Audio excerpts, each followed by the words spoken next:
Christmas dinner. My father raised a champagne glass and handed my sister Jennifer keys to an $86,000 Audi right there in front of everyone. The family applauded.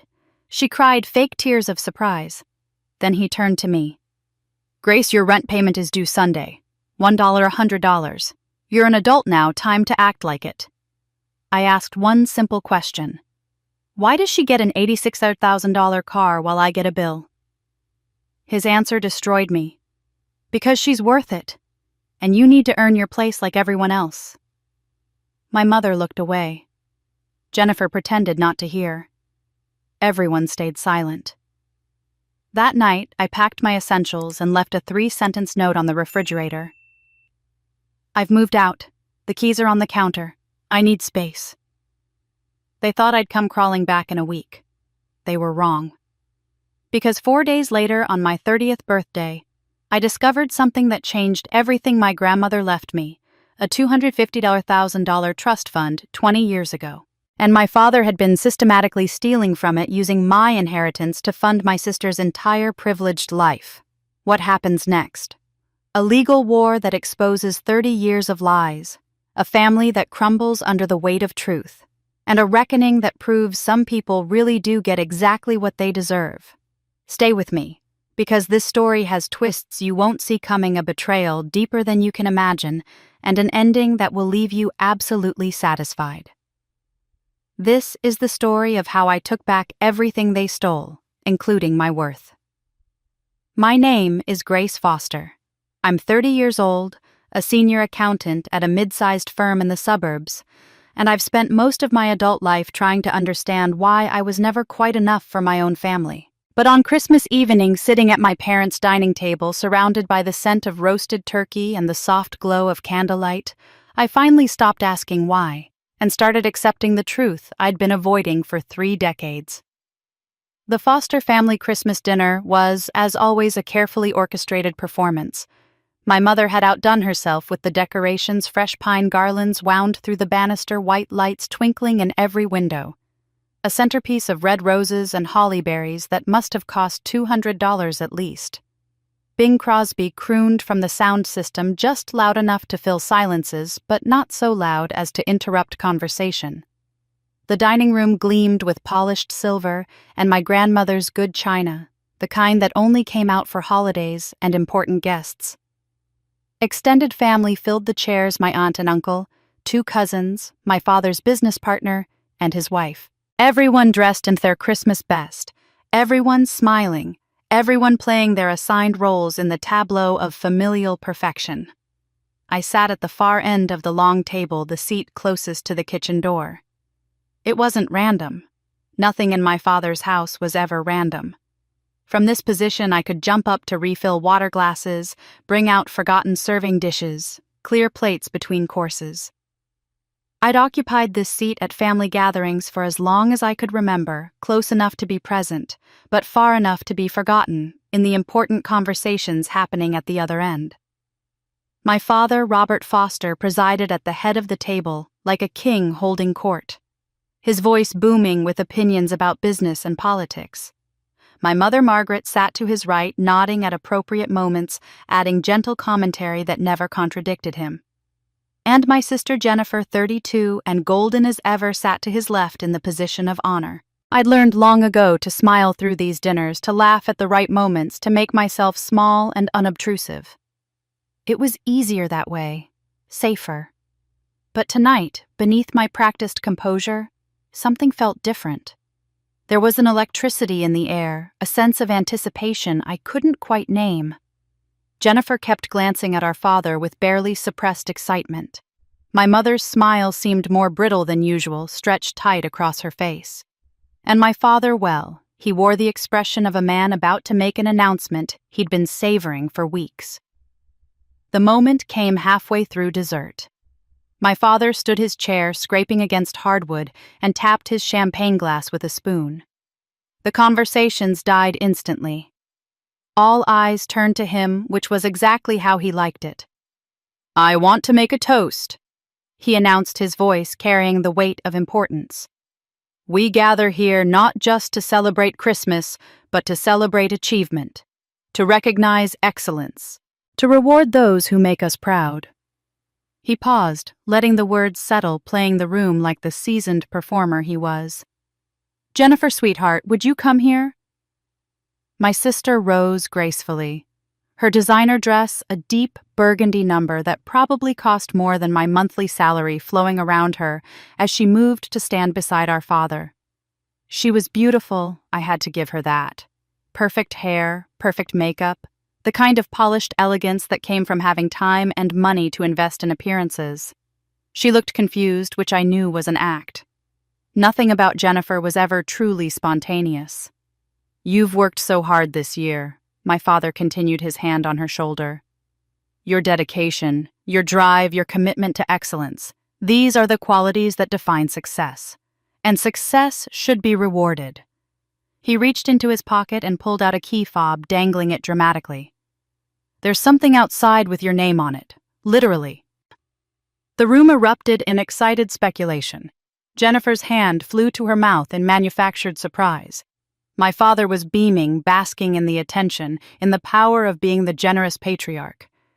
He led everyone to the front windows, where through the glass we could see a brand-new Audi Q7 gleaming silver under the porch lights, topped with an enormous red bow that must have required a ladder to install.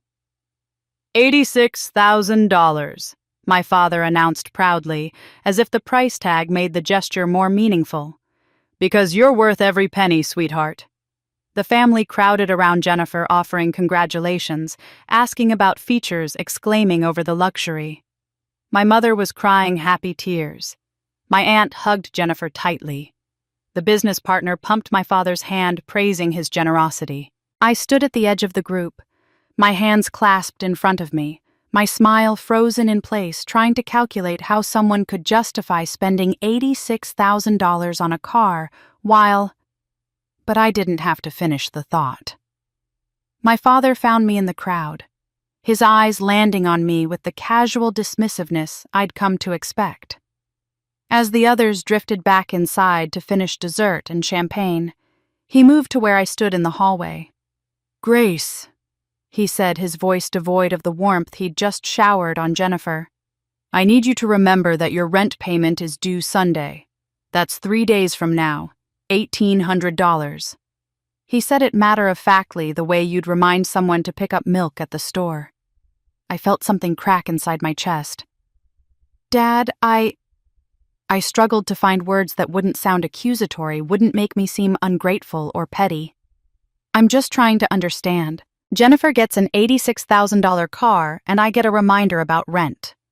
His expression hardened instantly, his jaw setting in that way that meant the conversation was over before it started. "We all have responsibilities, Grace. Jennifer has proven she can manage hers. She's building something meaningful with her life. She's worth the investment." The implication hung in the air between us, as clear as if he'd shouted it, "And you're not." I glanced past him to where my mother stood in the doorway to the dining room. She'd heard. I knew she'd heard, because her knuckles were white around her wine glass, and she was staring very intently at the floor. Jennifer was visible behind her, scrolling through her phone, documenting her gift for social media, completely absorbed in her own celebration. Neither of them said a word. Neither of them looked at me.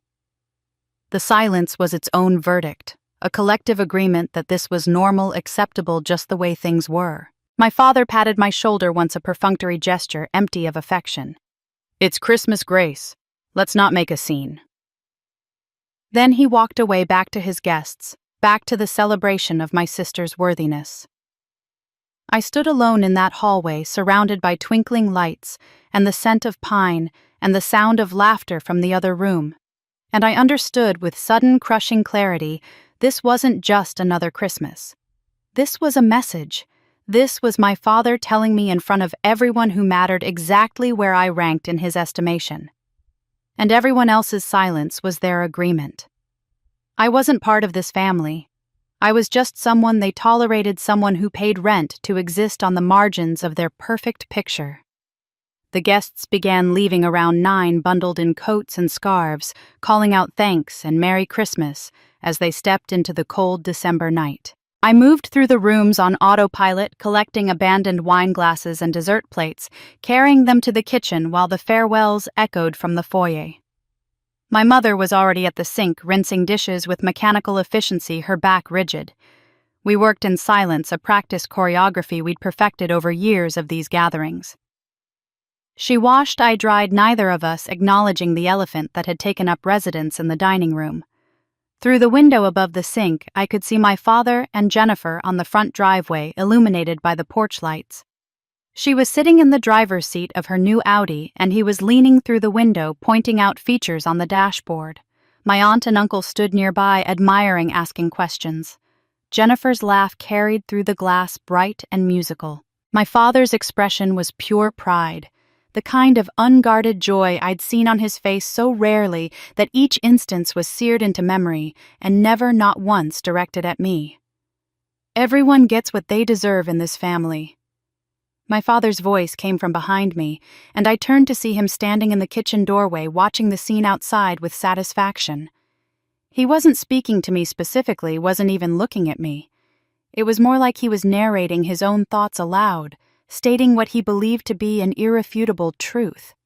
His tone carried the weight of natural law like gravity, or the turning of seasons, simply the way things were and must be. "She's earned that car," he continued, reaching for the bottle of scotch he kept in the cabinet above the refrigerator. "Every bit of it. That's what happens when you prove your worth, when you show dedication and drive. The universe rewards those who deserve it." My hands stilled on the dish towel. The universe. As if he wasn't the one holding the purse strings, making the decisions determining who received reward and who received rent reminders. As if some cosmic force of justice had evaluated Jennifer and me on an objective scale and found her wanting $86,000 more in validation. My mother made a small sound, something between a cough and a sigh, but she didn't turn from the sink. Her shoulders hunched slightly, a subtle flinch, and I realized she'd heard this speech before. Probably many times. This wasn't a philosophy my father had developed tonight. This was his operating system, the lens through which he viewed every relationship, every interaction, every member of this family. I wanted to ask him who decided what deserving means. What are the criteria? Can I see the rubric, but I knew better. Questions like that were challenges to his authority, and challenges were met with cold dismissal, or worse, with explanations that somehow made you feel smaller for having asked. Instead, I folded the dish towel carefully, precisely buying time, while something shifted inside me. For 30 years I'd accepted his assessment.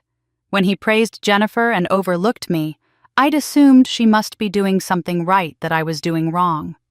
When he funded her education fully but offered me only loans, I'd concluded I must not have demonstrated sufficient worthiness. When he helped her financially again and again while demanding I pay rent, I'd internalized the message I wasn't valuable enough to invest in. But standing in that kitchen watching him pour 3 fingers of expensive scotch while his wife scrubbed dishes and his younger daughter collected garbage, I felt something crack in the foundation of that acceptance. A hairline fracture barely perceptible, but there nonetheless. What if I'd been measuring myself against a standard that was never about merit at all? What if deserving in my father's lexicon had nothing to do with accomplishment or character or effort? I had a career I'd built without his help. I paid my bills on time, every time. I'd put myself through college working 2 jobs while Jennifer's education was handed to her like a birthright. I'd never asked him for money, never demanded his support, never created the kind of drama or chaos that required expensive lawyers or bailouts.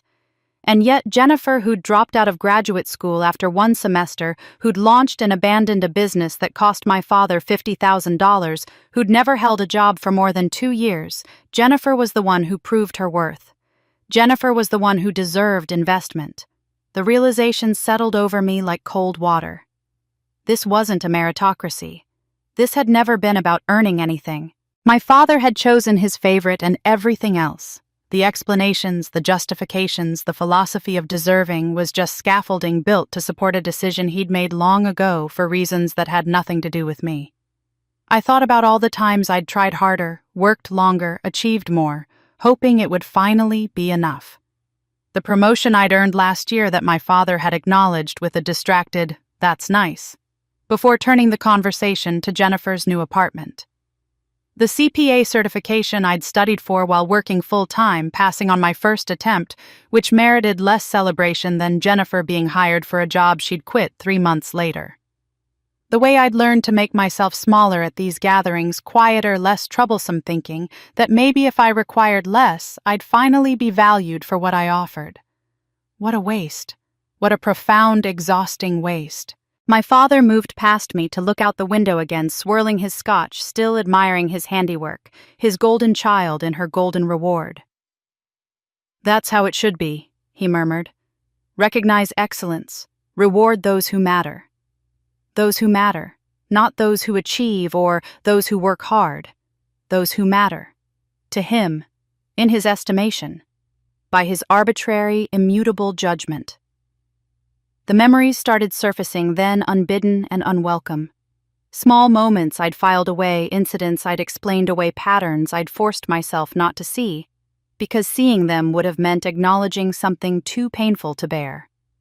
I was 7, bringing home a spelling test with a perfect score, and my father barely glanced at it before returning to helping 9-year-old Jennifer with her math homework, the homework she was struggling with, the subject that required his attention and patience. I was 12, making honor roll while Jennifer made the soccer team, and somehow her athletic achievement warranted a family dinner celebration while my academic achievement merited a "keep it up" in passing. I was 16, accepted to 3 universities, and the family discussion centered entirely on which schools were prestigious enough for Jennifer when her turn came 2 years later. The pattern had always been there. I'd just been too busy trying to earn my place to see it clearly. Too busy performing worthiness to notice that the stage was rigged, the judges were biased, and the prize was never meant for me at all. I excused myself from the kitchen, murmuring something about needing air, and retreated to the guest bathroom down the hall. Closing the door, I leaned against the cool tile wall and stared at my reflection in the mirror. Who was looking back at me? Not the daughter my father saw when he looked past me toward Jennifer. Not the struggling young woman my mother pitied in her silent, useless way. Not the unremarkable sister who served as Jennifer's unflattering backdrop. The woman in the mirror was someone else entirely, someone I'd spent a decade carefully concealing. To my family, I was Grace Foster, the sensible one, the practical one, the one who, bless her heart, never quite lived up to her potential. They recited my biography at family gatherings like a litany of modest achievements, state university, not the private college Jennifer attended on my father's dime. Senior accountant at a mid-sized firm, respectable but not impressive, nothing like Jennifer's glamorous stint in marketing. I lived in a modest 1-bedroom apartment in a decent neighborhood, drove a 10-year-old Honda Civic with a dent in the passenger door, bought my clothes at outlet stores, and wore the same black flats to every family function because they were comfortable, and no one noticed anyway. My father's introductions told the whole story. When Jennifer was present, he'd place his hand on her shoulder and announce, "This is my daughter Jennifer. She's in brand strategy at Morrison & Associates, just finished her MBA from Wharton." The pride in his voice was unmistakable, the credentials listed like military honors. Then, almost as an afterthought, "And this is my other daughter Grace. She's in accounting." No last name for the firm, no mention of my senior position, no pride. Just a job description that made me sound like I worked in the back room filing receipts. They believed I needed their help. The apartment I rented was one my father owned, offered to me at what he called a family discount, though I'd long ago realized I was paying slightly above market rate. They assumed I drove an old car because I couldn't afford better, that I shopped at discount stores out of necessity, that I lived modestly because I was barely getting by. I'd never corrected them. Never mentioned that I could walk into a dealership tomorrow and buy a car in cash. Never explained that I preferred older, reliable vehicles because they didn't attract attention or require expensive maintenance. Never told them that my modest lifestyle wasn't about limitation, but about liberation. The truth was, I was exceptionally good with money. It was the one gift I'd inherited from my grandmother, Eleanor, my mother's mother, who'd built a successful catering business from nothing, and retired at 60 with investments that supported her comfortably until her death 10 years ago. She'd taught me during summers I spent at her house while Jennifer attended expensive camps how to read a balance sheet, how to analyze stocks, how to think about money not as something to spend, but as something to grow. I'd started investing at 22 small amounts at first $50 here and there, from paychecks after expenses. I taught myself through library books and online courses learning about index funds and dividend reinvestment and tax-advantaged accounts. I'd made mistakes, certainly lost money on a few ill-advised stock picks, but I'd learned from each error. Over 8 years, through careful accumulation and compound growth, I'd built a portfolio worth over $180,000. More than Jennifer had, despite her Wharton MBA and my father's constant financial infusions. More than my parents probably realized I could even conceptualize. Enough to buy a condo outright in a decent neighborhood, enough to quit my job and live for 2 years, while I figured out what came next, enough to prove that I wasn't the struggling ordinary daughter they'd decided I was. But I'd never told them, never would tell them, because I'd learned early watching Jennifer navigate our family system that displaying capability in the foster household was dangerous. When you showed strength, my father saw something to control. When you revealed success, Jennifer saw something to resent. When you demonstrated independence, my mother saw something threatening to the family structure she'd worked so hard to maintain. So I'd made myself invisible instead, unremarkable, beneath notice. I'd let them believe I was barely treading water financially while I built an island of security they couldn't see. I'd perfected the art of appearing just competent enough to avoid concern, but never successful enough to attract attention. It wasn't weakness. It was survival strategy refined over years of observation. But tonight, standing in this bathroom while my family celebrated Jennifer's latest unearned reward, I was beginning to calculate the true cost of that strategy. I had no close friends. How could I? Friendship required authenticity, and I'd been performing a role for so long, I wasn't sure where the performance ended and the real grace began. The few friends I'd made in college had drifted away when I couldn't explain why I never invited them to family gatherings, why I flinched when they asked about my parents, why I kept every relationship at arm's length. My coworkers knew me as pleasant and professional, but I'd never accepted invitations for happy hour, never joined the office book club, never let anyone close enough to ask questions I couldn't answer. And relationships. Romance. I was 30 years old, and I'd never let anyone past the carefully constructed walls. There had been dates, certainly a few that had lasted several months. But the moment someone started asking about family, started wanting to meet my parents, started getting serious, I found reasons to end things. Because how could I explain this? How could I bring someone into this dysfunction and ask them to understand? How could I trust anyone with the truth when I'd spent a decade hiding it from everyone? I was financially secure and emotionally bankrupt. I'd protected myself so thoroughly that I'd isolated myself completely. I'd become so good at being invisible that I'd started to disappear, even from my own life. The question rising in my throat like bile was whether the safety had been worth the price. Whether building a fortress of secret competence had actually protected me, or just imprisoned me in a different kind of cage. Whether I'd been smart, or whether I'd been slowly erasing myself, one careful concealment at a time.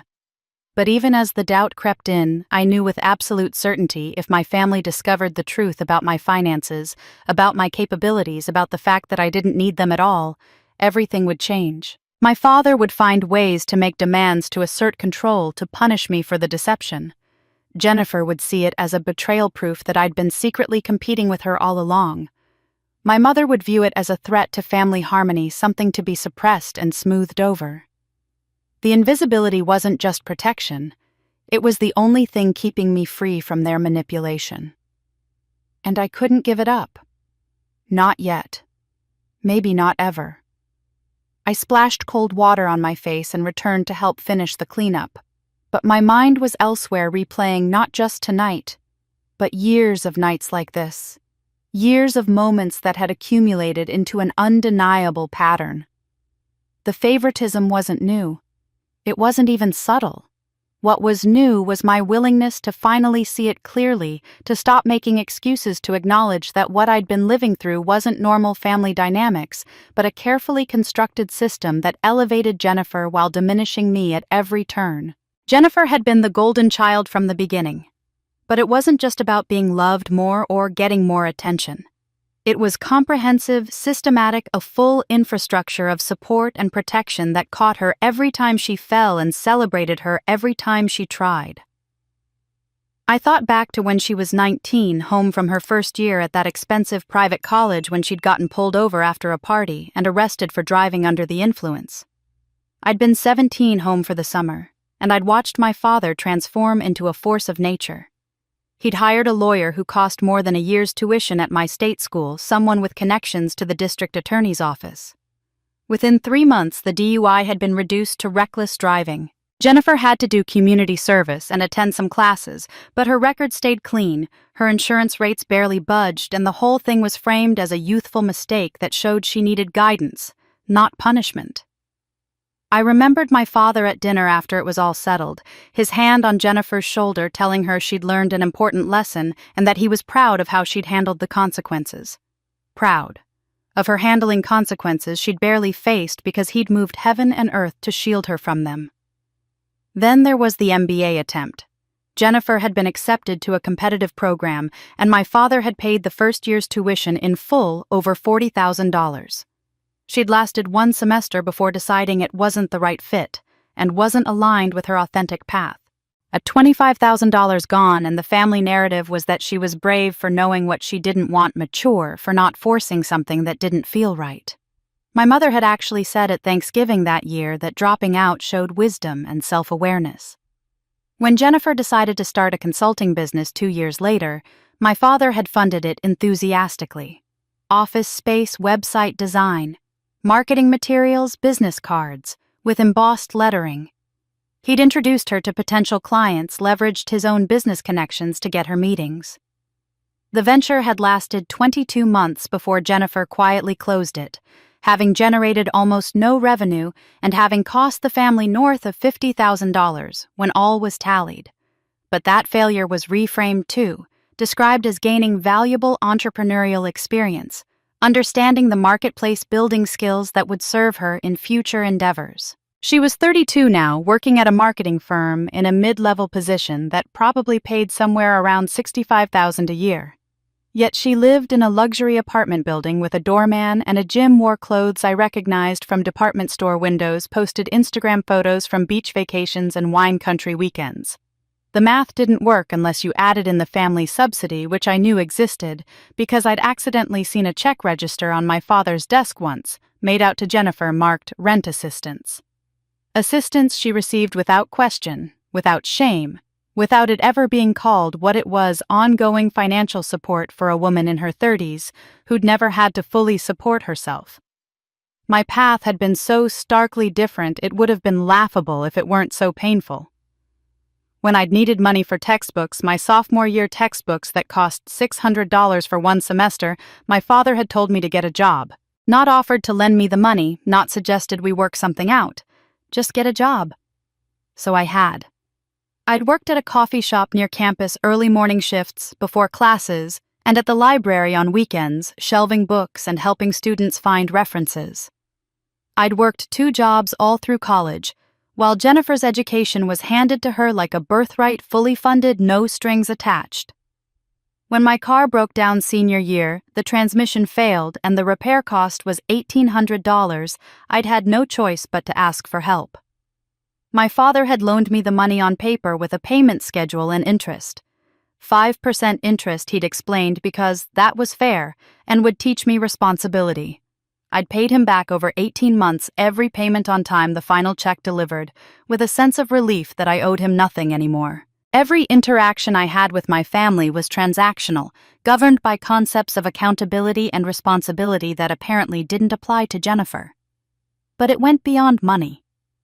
When I'd graduated summa cum laude, finished in the top 2% of my class, despite working 2 jobs, My father's response had been a distracted, "That's good. Grace, you needed something solid to build on." Not celebration, not pride, just acknowledgement that I'd met an expected minimum. When I'd passed my CPA exam on the first try, something only about half of test takers manage, he'd said accounting was very stable, very practical in a tone that suggested stable and practical were synonyms for boring and uninspired. Meanwhile, Jennifer getting hired for a job she'd eventually quit was cause for a family dinner. Jennifer completing a marketing certification course was worthy of phone calls to relatives. The contrast wasn't accidental or unconscious. It was policy. And my mother, sweet Margaret, who played the peacekeeper, was perhaps the most insidious part of the whole system. She never initiated the favoritism, never openly stated that she preferred Jennifer, but she maintained it through elaborate silence and selective memory.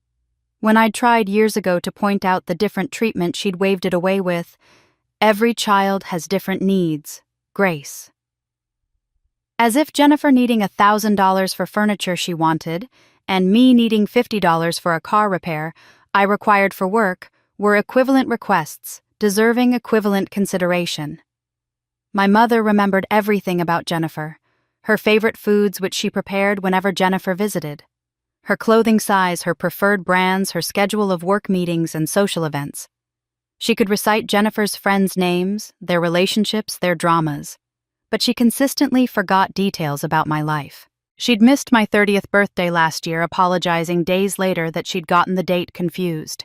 She couldn't remember the name of my firm despite my having worked there for 6 years. She'd asked me 3 times what I was doing for Thanksgiving, forgetting each conversation while somehow maintaining perfect recall of Jennifer's plans. This selective attention wasn't accidental. It was how my mother maintained peace, how she stayed in my father's good graces, how she avoided having to confront her own complicity in the system. She'd chosen comfort over fairness, the appearance of family harmony over actual justice. And that choice, repeated thousands of times over 30 years, made her just as responsible as my father for the structure they'd built together. But standing in that kitchen watching my father pour another scotch, while my mother pretended to be very focused on wiping down counters, I began to wonder if there was something more, something beyond simple favoritism or personality preference. The intensity of it, the absoluteness, the way my father seemed almost compelled to elevate Jennifer and diminish me, felt less like bias and more like necessity. Like he needed the hierarchy to exist for reasons I didn't yet understand. The next morning, I woke up in my apartment with the previous night's realization still heavy on my chest. Sleep had been fitful, my mind cycling through memories and patterns I'd spent years not examining too closely. But somewhere in those dark hours, I'd made a decision I needed to ask. Not accusatorially, not with anger, but clearly. I needed to give my father one chance to explain, to justify, to maybe even acknowledge that the disparity existed and meant something. I called him mid-morning and asked if I could stop by to talk. His voice on the phone was distracted, already dismissive, but he agreed. 11 o'clock. His home office. The location itself was telling, not the living room where family gathered, but the office where he conducted business. I was being granted an appointment, not a conversation. I arrived exactly on time, my hands clammy despite the December cold. My mother answered the door. Her smile strained and directed me to the office without asking why I'd come. She knew. Of course she knew. She'd probably been expecting this since Christmas dinner, dreading it, hoping I'd let it pass like I always did. My father sat behind his mahogany desk, reading glasses perched on his nose, reviewing what looked like contracts or financial statements. He didn't look up when I entered, didn't acknowledge my presence for a solid 30 seconds.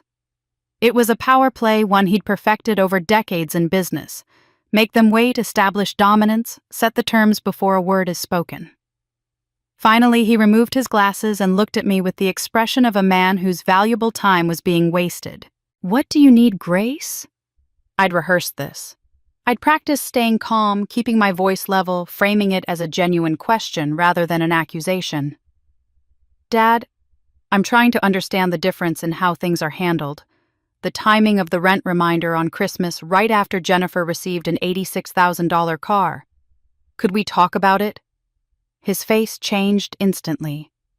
The mild annoyance shifted to something harder, colder. I'd made a mistake. I realized I'd questioned him. Not loudly, not disrespectfully, but I'd questioned his judgment nonetheless. And that in his world was an unforgivable transgression. Jennifer has proven her worth, he said, each word clipped and precise. She's building something meaningful with her life. She's out there making connections, developing her career, representing this family well. He leaned back in his chair, the leather creaking. You... The pause was deliberate, calculated to wound. You're just getting by, Grace. You've chosen a safe, unremarkable path. That's fine. It's your choice. But don't expect to be rewarded for mediocrity. The words landed like physical blows. Not because they were true, I knew they weren't, but because they revealed how little he actually knew about me, how completely he dismissed any possibility that I might be more than his assessment allowed. I tried to continue, tried to point out specifics.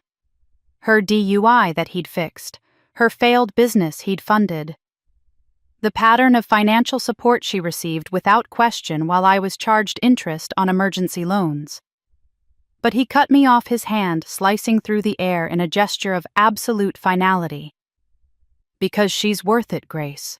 She's worth the investment, and you need to earn your place like everyone else. Like everyone else. The phrase hung in the air between us, its cruelty almost elegant in its efficiency. Everyone else meaning me. Only me. Jennifer didn't earn her place. It was guaranteed by birth, by preference, by my father's inexplicable need to position her above me in every measurable way. I heard myself ask, my voice sounding distant and strange. What would I have to do to be worth it? What would be enough? He stared at me for a long moment, and I saw it clearly in his eyes. He had no answer. There was no metric I could meet. No achievement that would satisfy him, no amount of proving that would change his assessment.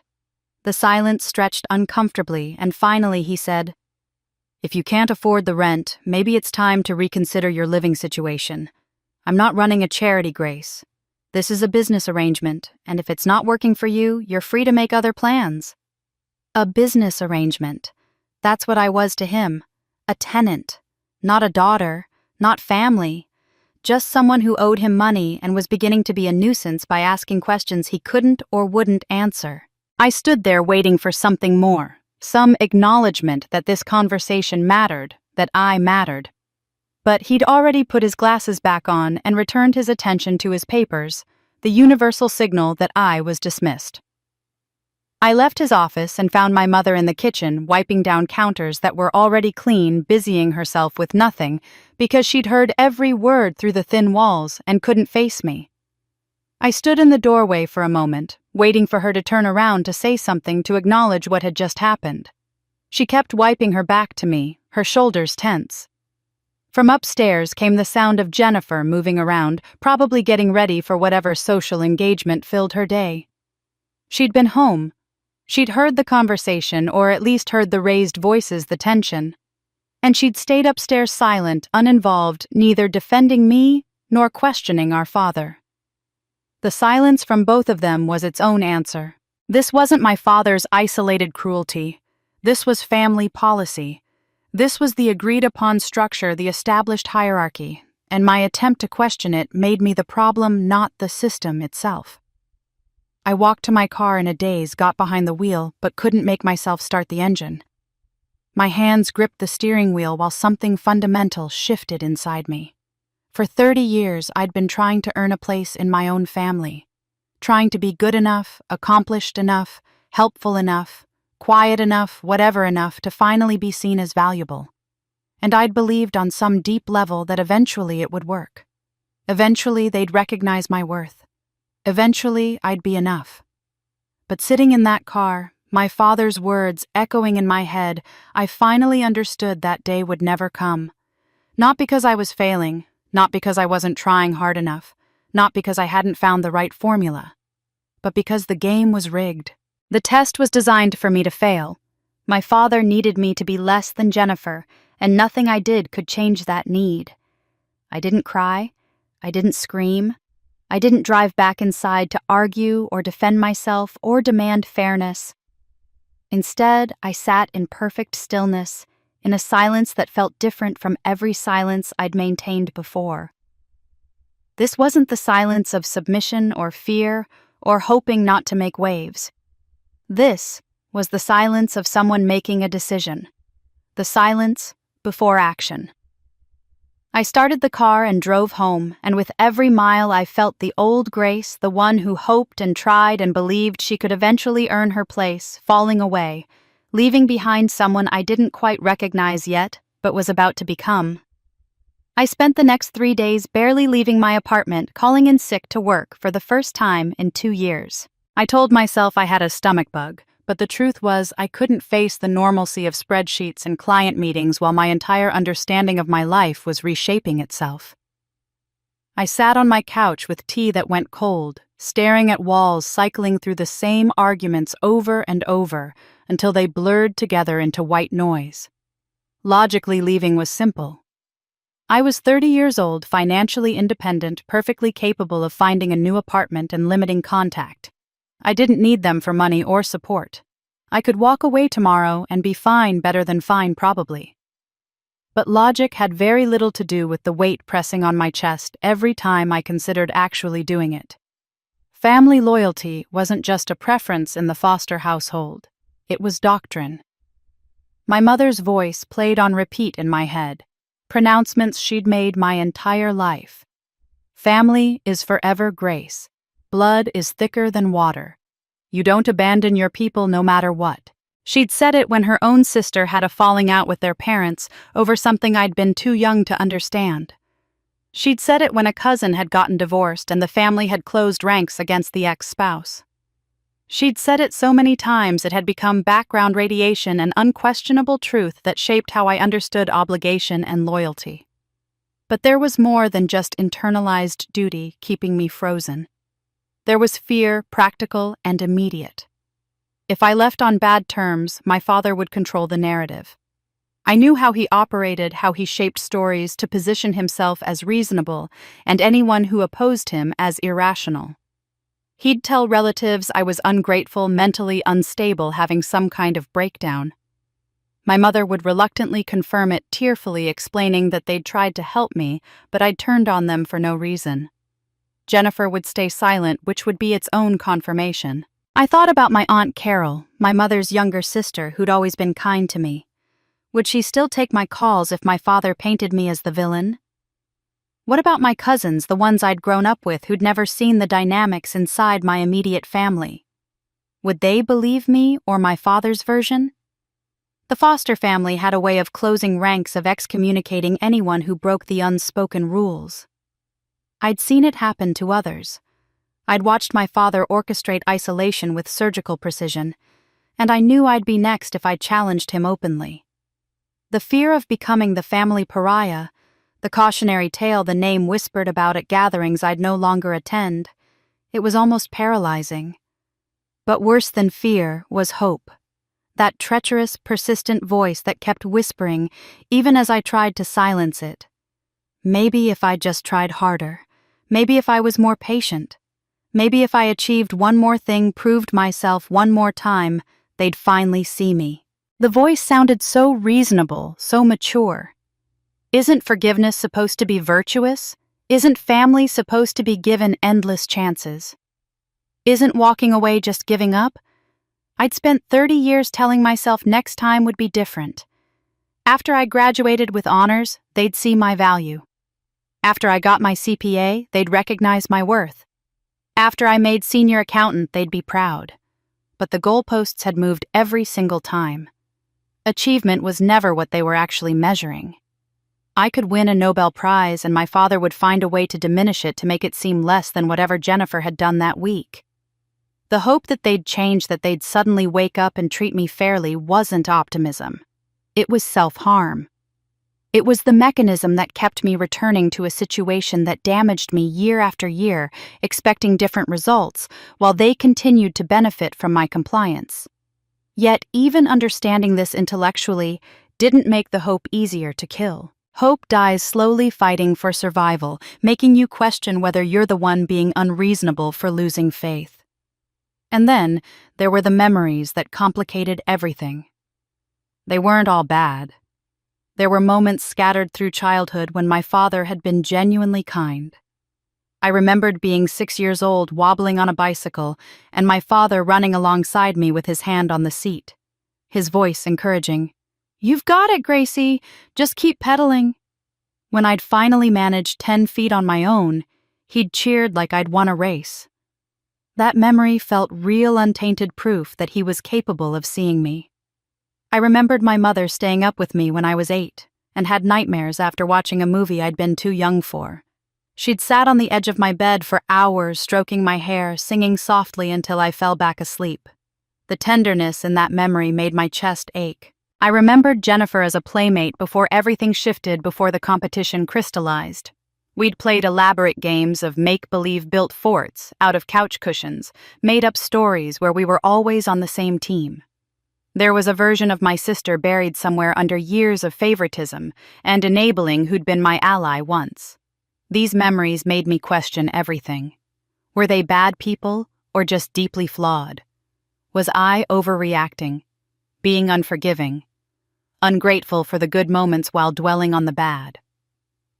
The internal gaslighting was powerful because it used my own voice programmed by 30 years of their messaging. But slowly, painfully, I began to understand something crucial. Good moments don't erase systematic mistreatment. A parent who teaches you to ride a bike doesn't get a lifetime pass to devalue you. A mother who comforts your nightmares doesn't earn the right to ignore your legitimate pain as an adult. A sister who played with you in childhood isn't obligated to be your friend if she chooses to participate in your diminishment. Occasional kindness doesn't obligate you to accept ongoing cruelty. That was the truth I kept returning to, testing it from different angles, trying to find the flaw in the logic. But there wasn't one. They'd shown me in isolated moments what they were capable of being. But they'd also shown me consistently and deliberately over decades what they actually chose to be when it mattered. The family they could be in brief, shining instances wasn't the family they were when decisions needed to be made, when fairness required courage, when standing up for me would cost them comfort. And I couldn't keep sacrificing myself for a version of them that only existed in my hopeful imagination. On the third day, late in the evening, when the winter darkness outside matched the heaviness in my chest, I walked to my kitchen table and sat down with a blank piece of paper and a pen. My hand was shaking. My heart was racing. But beneath the fear and grief, there was something else: clarity. I was going to write something I'd never imagined writing, something that couldn't be taken back once written. A note that would change everything, or confirm what had perhaps always been true, that I'd never really belonged in that family at all. I put pen to paper and began to write. The note was simple. 3 sentences. 20 words total. I read them over 3 times, testing them for weakness, for places where emotion might leak through and give them ammunition. But no, the words were clean, factual, impossible to argue with, because they made no arguments. I've moved out. The keys are on the counter. I need space. I folded the paper once and left it on my kitchen counter while I began the work of leaving. I'd thought about this more than I'd realized. Not consciously, not with a plan, but somewhere in the back of my mind I must have been preparing, because I moved through my apartment with surprising efficiency. I didn't try to pack everything that would take too long, require too many trips, risk someone noticing and intervening. Instead, I took what mattered and what I'd need immediately. My laptop and all its backup drives with years of financial records. My important documents, birth certificate, social security card, passport, insurance papers, all kept together in a fireproof box my grandmother had given me. My grandmother. I stood in front of my dresser for a long moment, holding the jewelry box she'd left me when she died, simple wood with an inlaid mother-of-pearl design. It didn't contain anything valuable, just costume jewelry and a few pieces with sentimental meaning, but it was hers. It was coming with me. I packed 3 suitcases with clothes enough for 2 weeks, focusing on practical items. Work clothes, casual clothes, nothing fancy because I didn't know where I'd be or what I'd need. I grabbed my laptop charger, toiletries, the heating pad I used for back pain, my good headphones. A photo album from childhood, the one my grandmother had made with pictures from before everything became complicated. Before Jennifer and I had been placed in competition. Before I'd learned that love in my family was conditional. I'd called a friend the day before someone from college I'd managed to stay in loose touch with despite my general isolation. Maya had moved to the city for work and lived in a 2-bedroom apartment with her boyfriend. When I'd asked carefully casual if their couch might be available for a week or 2, while I figured some things out, she'd said yes immediately without prying. Of course, Grace. Stay as long as you need. I'd nearly cried at the simple kindness, the lack of questions, the assumption that if I was asking, I needed help. I'd also arranged for a storage unit, the smallest size, paid for 3 months in advance. My furniture could go there. The rest of my belongings, the accumulation of 30 years, could wait in boxes until I figured out what came next. The storage company was sending a truck on Wednesday. I'd be gone by then. It was Tuesday afternoon when I made my final trip to the apartment, loading the last suitcase into my Honda Civic. I'd chosen Tuesday deliberately. My father worked late on Tuesdays, some standing meeting that ran until 7. My mother had her book club. Jennifer would be at work. The house would be empty until evening. I'd have hours of head start before anyone noticed. I drove to my parents' house with my keys and the note in my pocket. My hands were steady on the wheel, steadier than they'd been in days. The decision once made brought a strange calm.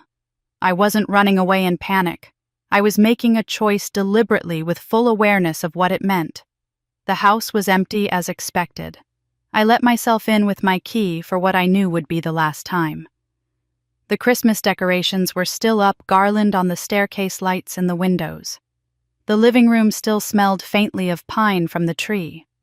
Everything looked exactly as it had 4 days ago when I'd sat at the far end of that table and received my verdict.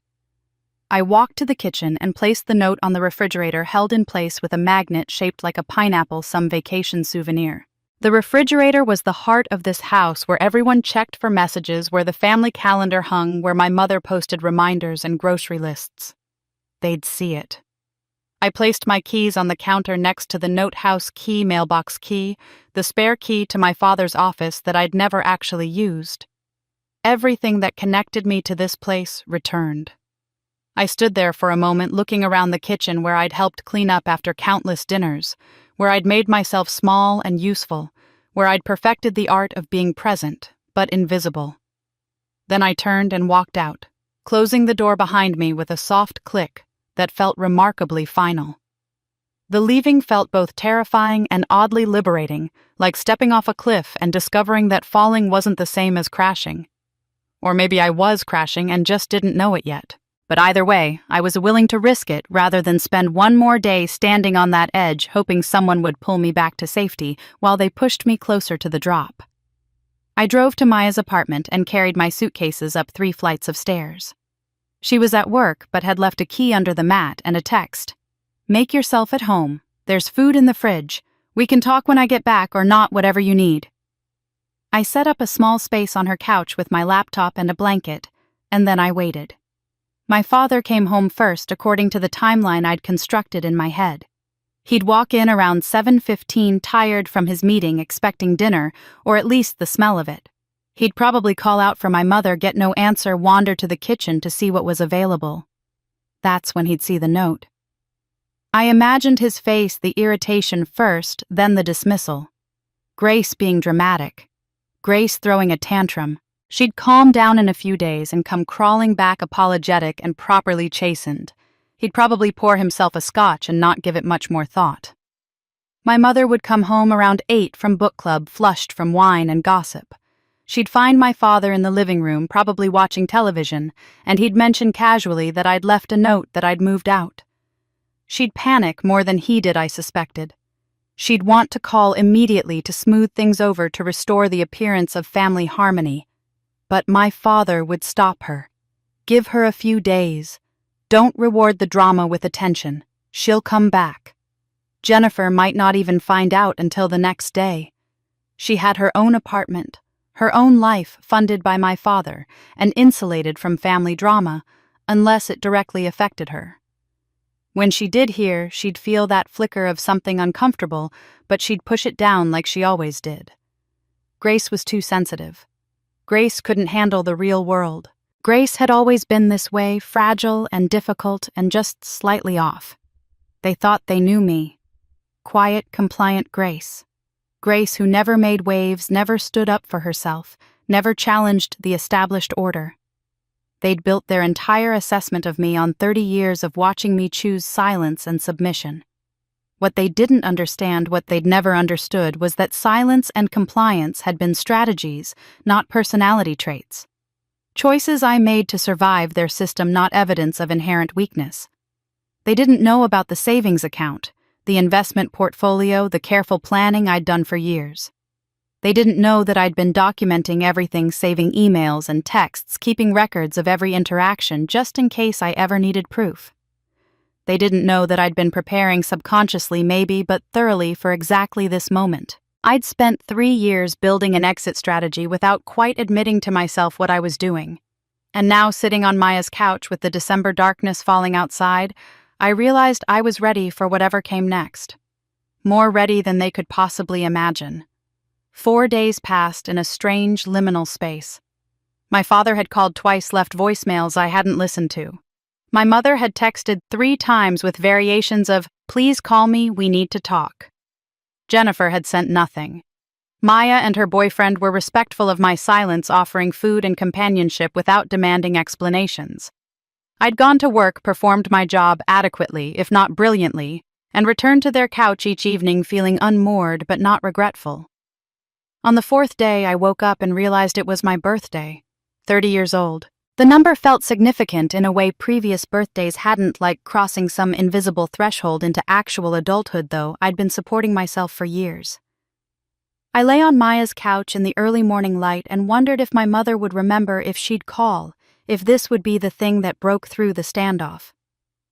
Then I remembered I had an appointment today. The letter had arrived 2 months ago, formal, and printed on heavy cream stationery. Dear Ms. Foster, I am writing to request a meeting regarding a matter related to your grandmother Eleanor's estate. Please contact my office to schedule an appointment at your earliest convenience, preferably near your 30th birthday. It was signed, Richard Miller, attorney at law, with an address downtown. I'd assumed it was some minor paperwork, maybe a final accounting or document that needed signing. My grandmother had died 10 years ago when I was 20, and I'd thought all estate matters had been settled years before. I'd almost canceled after leaving my family. The appointment seemed irrelevant compared to the upheaval in my life. But when I'd called Miller's office to reschedule, his secretary had been oddly insistent. "Mr. Miller really does need to see you on, or very near your birthday, Ms. Foster. It's important." Something in her tone made me agree to keep the original appointment. The office was in an older building downtown, the kind with marble floors and brass fixtures that spoke of established respectability rather than flashy success. The directory listed Miller as practicing trust and estate law. I took the elevator to the 4th floor and found his office at the end of a quiet hallway. Richard Miller himself answered my knock, a man perhaps 70 years old with silver hair, wire-rimmed glasses, and the kind of face that inspired trust lined with age, but open and kind. He shook my hand warmly and wished me happy birthday with a formality that seemed oddly weighted, as if he'd been waiting specifically for this day. His office was modest, but meticulously organized walls lined with law books and filing cabinets, a large oak desk covered with neat stacks of folders. He gestured me to a comfortable chair and settled behind his desk, pulling out a thick file labeled with my name. "Ms. Foster Grace, thank you for coming. I know this must seem mysterious, but there are legal reasons I couldn't discuss this matter with you until today." He opened the file carefully, handling the papers like they mattered. "When you were 10 years old, your grandmother Eleanor established a trust fund on your behalf. The initial deposit was $250,000. I stared at him, the words not quite making sense. A trust fund? $250,000, I'd known my grandmother had been comfortable, she'd owned her own home, traveled occasionally, but this seemed impossible. The trust was set up with specific terms. Miller continued, watching my face carefully. It was to be managed by 2 trustees until your 30th birthday, your father Robert Foster as primary trustee, and myself as independent oversight. The money was intended primarily for your education, with any remainder to be transferred to your full control when you turned 30. That's today. My hands had gone cold. I didn't know this existed. Yes, I'm beginning to understand that. His expression was troubled. According to the trust documents, your father should have informed you when you turned 18, but there was no legal requirement for him to do so. I assumed he had. I assumed you knew. He pulled out a statement and turned it toward me. This is where we have a problem. The trust should have grown considerably over 20 years. With conservative investment and compound growth, it should be worth somewhere around $580,000, but the current balance is $127,000. I looked at the number, trying to make it make sense. Over $400,000 gone. Where did it go? Miller's discomfort was palpable. He pulled out more documents, spreadsheets showing withdrawals spanning the past decade. $45,000 for educational expenses dated when you would have been 22. $82,000 for family business investments. $156,000 labeled as approved beneficiary support, withdrawn in smaller amounts over 8 years. He looked up at me. I approved these withdrawals based on your father's certifications that they were for your benefit. As primary trustee, he had discretion to use trust funds for your education and welfare. I trusted his representations. But seeing you now... He trailed off, taking in my clearance rack clothes. My confusion, the obvious truth that I'd never seen any of this money. I felt something cold spreading through my chest, a realization forming that I didn't want to acknowledge. Educational expenses, I said slowly. When I was 22, that would have been Jennifer's first year at that private university, the one I couldn't afford. Miller's face confirmed it before he spoke. The family business investments. That would have been Jennifer's consulting venture, the one that failed. My voice sounded distant, clinical, like I was describing someone else's life. And the beneficiary support. That's been funding her lifestyle for years, hasn't it? While I worked 2 jobs through college and paid my father interest on emergency loans. Miller looked stricken. Grace, I'm so sorry. I should have asked more questions, required better documentation. I trusted him because he was your father, because I assumed he was acting in your interest. He told you it was for my benefit. Every single withdrawal. He certified that these expenditures benefited you either directly or through family welfare that supported your well-being. Miller's hands shook slightly as he pulled out one more item, a sealed envelope yellowed slightly with age. Your grandmother left this for you, to be opened on your 30th birthday. I took the envelope with trembling fingers, my grandmother's handwriting on the front, for Grace on her 30th birthday.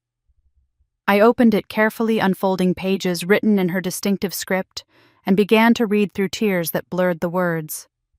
My dearest Grace, if you're reading this, you're 30 years old.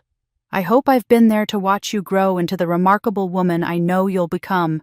But if I haven't known this, I tried to protect you. Your father is not an evil man, but he is weak, and weak men do terrible things to feel powerful. He resents strength in others because it reminds him of his own failures. I never trusted him with money or power, and I especially didn't trust him to value you the way you deserve. This trust was my way of ensuring your independence, of giving you options, of showing you that someone believed you were worth investing in. Mr. Miller has instructions to help you if anything goes wrong. Your worth was never theirs to determine, Grace. You are my granddaughter. You are brilliant and capable and deserving of every good thing.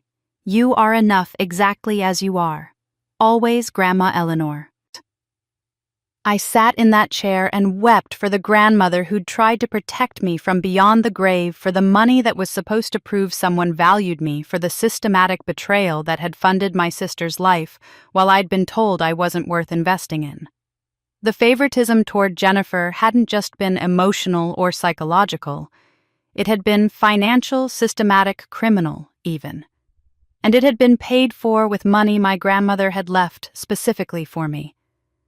I couldn't leave Miller's office, not yet. The weight of what I'd just learned was too immense to carry alone out into the world. I looked up at him through tears, my voice hoarse. I need to see everything. Every single withdrawal, every justification, every document. I need to understand exactly what he did. Miller nodded slowly, the expression of a man who'd been hoping I'd say exactly that. I think that's wise. And I think I owe you that level of transparency given that I failed in my oversight. He pulled his chair closer to the desk and opened his laptop. Let's go through this together. Over the next 3 hours, sitting in that quiet office while the winter afternoon faded outside, we reconstructed the complete financial picture of my father's betrayal. It was, as Miller described with grim admiration, a masterclass in white-collar family theft, disguised as proper trust management.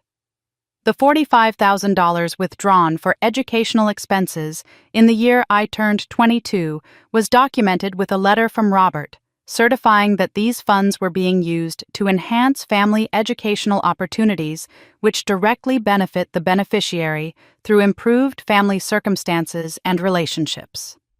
Miller pulled up the date, September, the exact month Jennifer had started her MBA program at that prestigious private university. My trust fund had paid for my sister's graduate education while I'd been working at a coffee shop and the university library still paying down my own undergraduate loans because my father had told me character building meant self-reliance. The $82,000 for family business investments had been withdrawn over 2 years, documented as capital investments in family enterprises that will provide future opportunities for beneficiary career development and financial growth. Miller found the LLC registration documents. Jennifer's consulting firm, the boutique agency that had operated for 22 months before quietly closing, had been funded entirely with my grandmother's money. Money that was supposed to be protecting me had instead bankrolled my sister's failed entrepreneurial fantasy, the one my father had praised as brave and innovative, even as it hemorrhaged cash.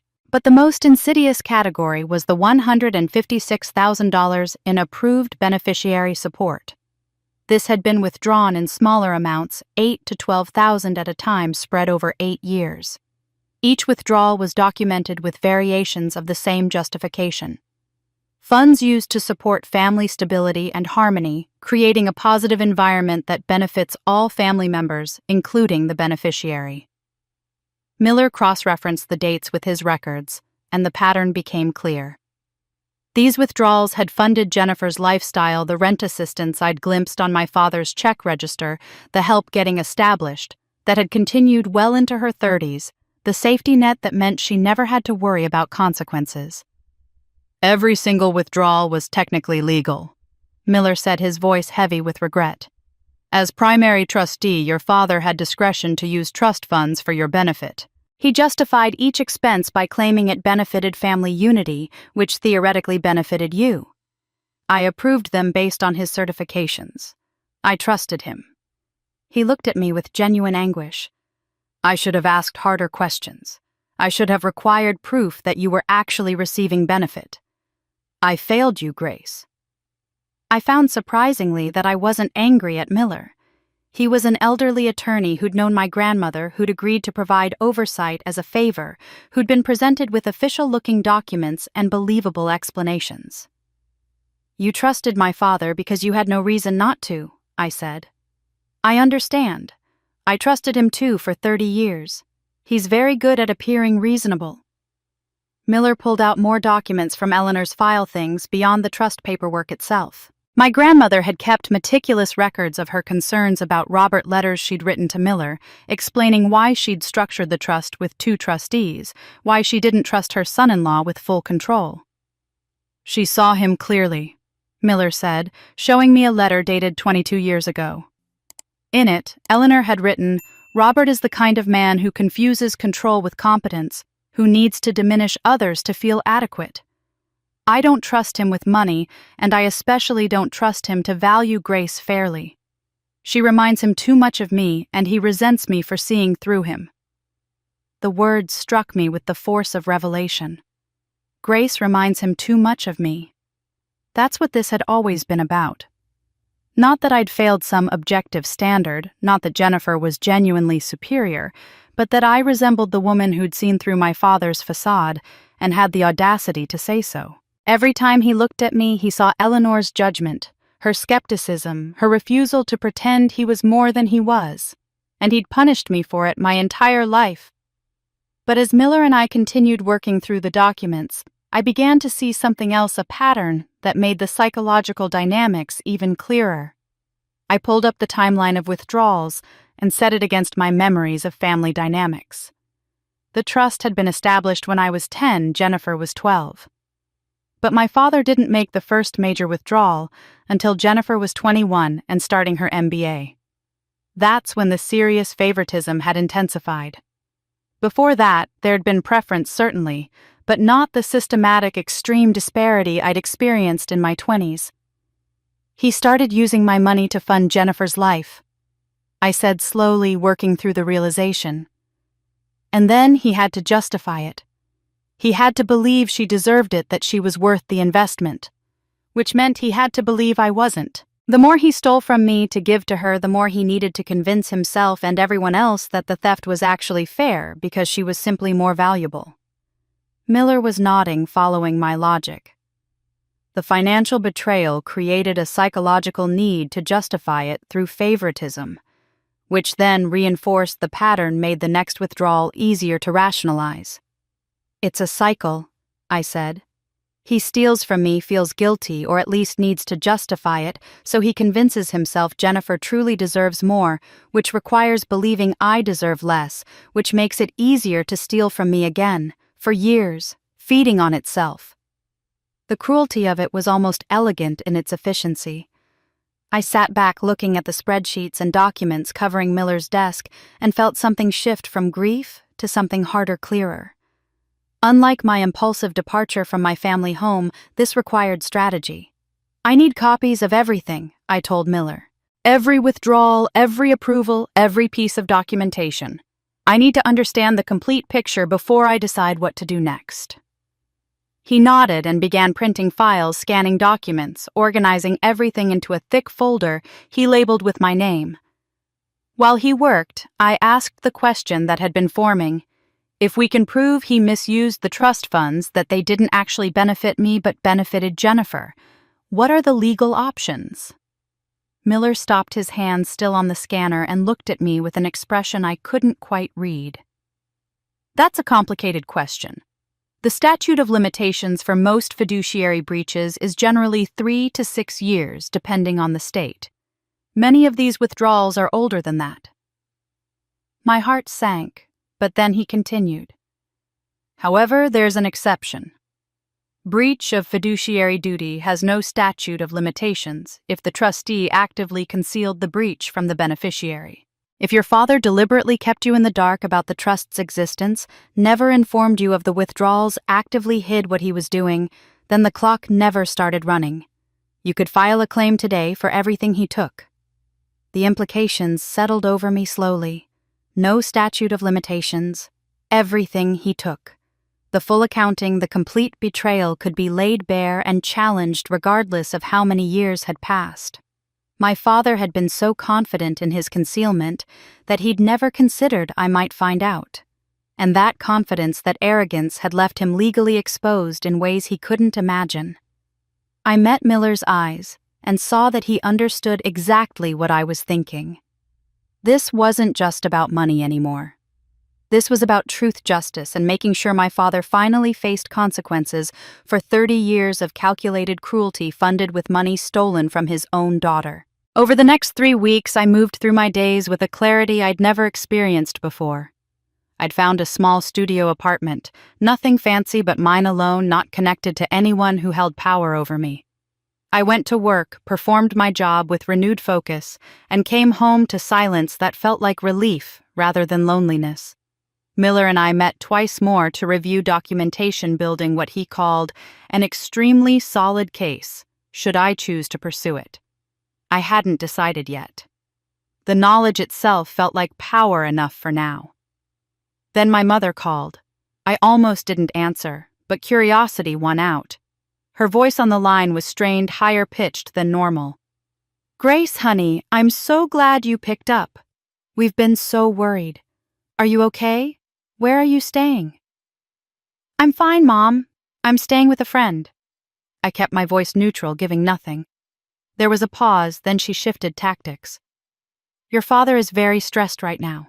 His business is being audited. Nothing serious, just routine, but you know how these things are. He needs someone to organize his financial records, and you've always been so good at that kind of thing." Her voice took on a pleading quality. "I'm not asking you to forgive him right away, but could you just help with this one thing for the family?" For the family. The phrase that had governed so many of my decisions justified so many sacrifices. Help Jennifer move for the family. Work Christmas dinner in the kitchen for the family. Accept less, expect less, be less for the family. I felt the old pull, the conditioned response to smooth things over, to be useful, to earn my place through service. But something had changed. I heard myself say, calm and non-committal, "I'll think about it." "Think about it, Grace. The audit is in 6 weeks. He really needs—" "I said I'll think about it. I need to go now, Mom." I hung up before she could respond, my heart racing but my hands steady. I hadn't said no, which would have escalated things. I hadn't said yes, which would have restored their control. The ambiguity was intentional, strategic. Let them wonder. Let them hope and worry in equal measure. For the first time in my life, I was the one controlling the terms of engagement. 2 days later, Jennifer texted, "Look, I know things have been tense, but Dad's actually kind of panicking about this audit thing. Maybe we could all sit down and talk, clear the air." I read it twice, then deleted it without responding. The old Grace would have agonized over the silence, worried about seeming rude or petty. The new Grace understood that not every message deserved a response, that silence could be a complete sentence. Sitting in my studio apartment that evening, I realized something profound. I wasn't lonely. I'd spent 30 years believing I needed them, that family connection was essential to my well-being, that being alone would be devastating. But the truth was the opposite. Without them, I felt lighter. The constant anxiety that had been my companion for as long as I could remember had eased. I slept through the night without waking at 3 a.m., with my mind racing through interactions, analyzing what I'd said wrong, how I could have been better. My shoulders, which I'd only now realized carried permanent tension, had begun to relax. What I'd mistaken for love and connection had actually been hypervigilance. Every family interaction had required me to monitor constantly my father's mood, my mother's stress levels, Jennifer's needs, everyone's comfort except my own. I'd been performing an elaborate dance of accommodation and people-pleasing, calling it family loyalty, when it was really survival strategy. And I'd been exhausted for 30 years without understanding why. They hadn't given me strength, they'd drained it. And now from a distance I could see them clearly for the first time.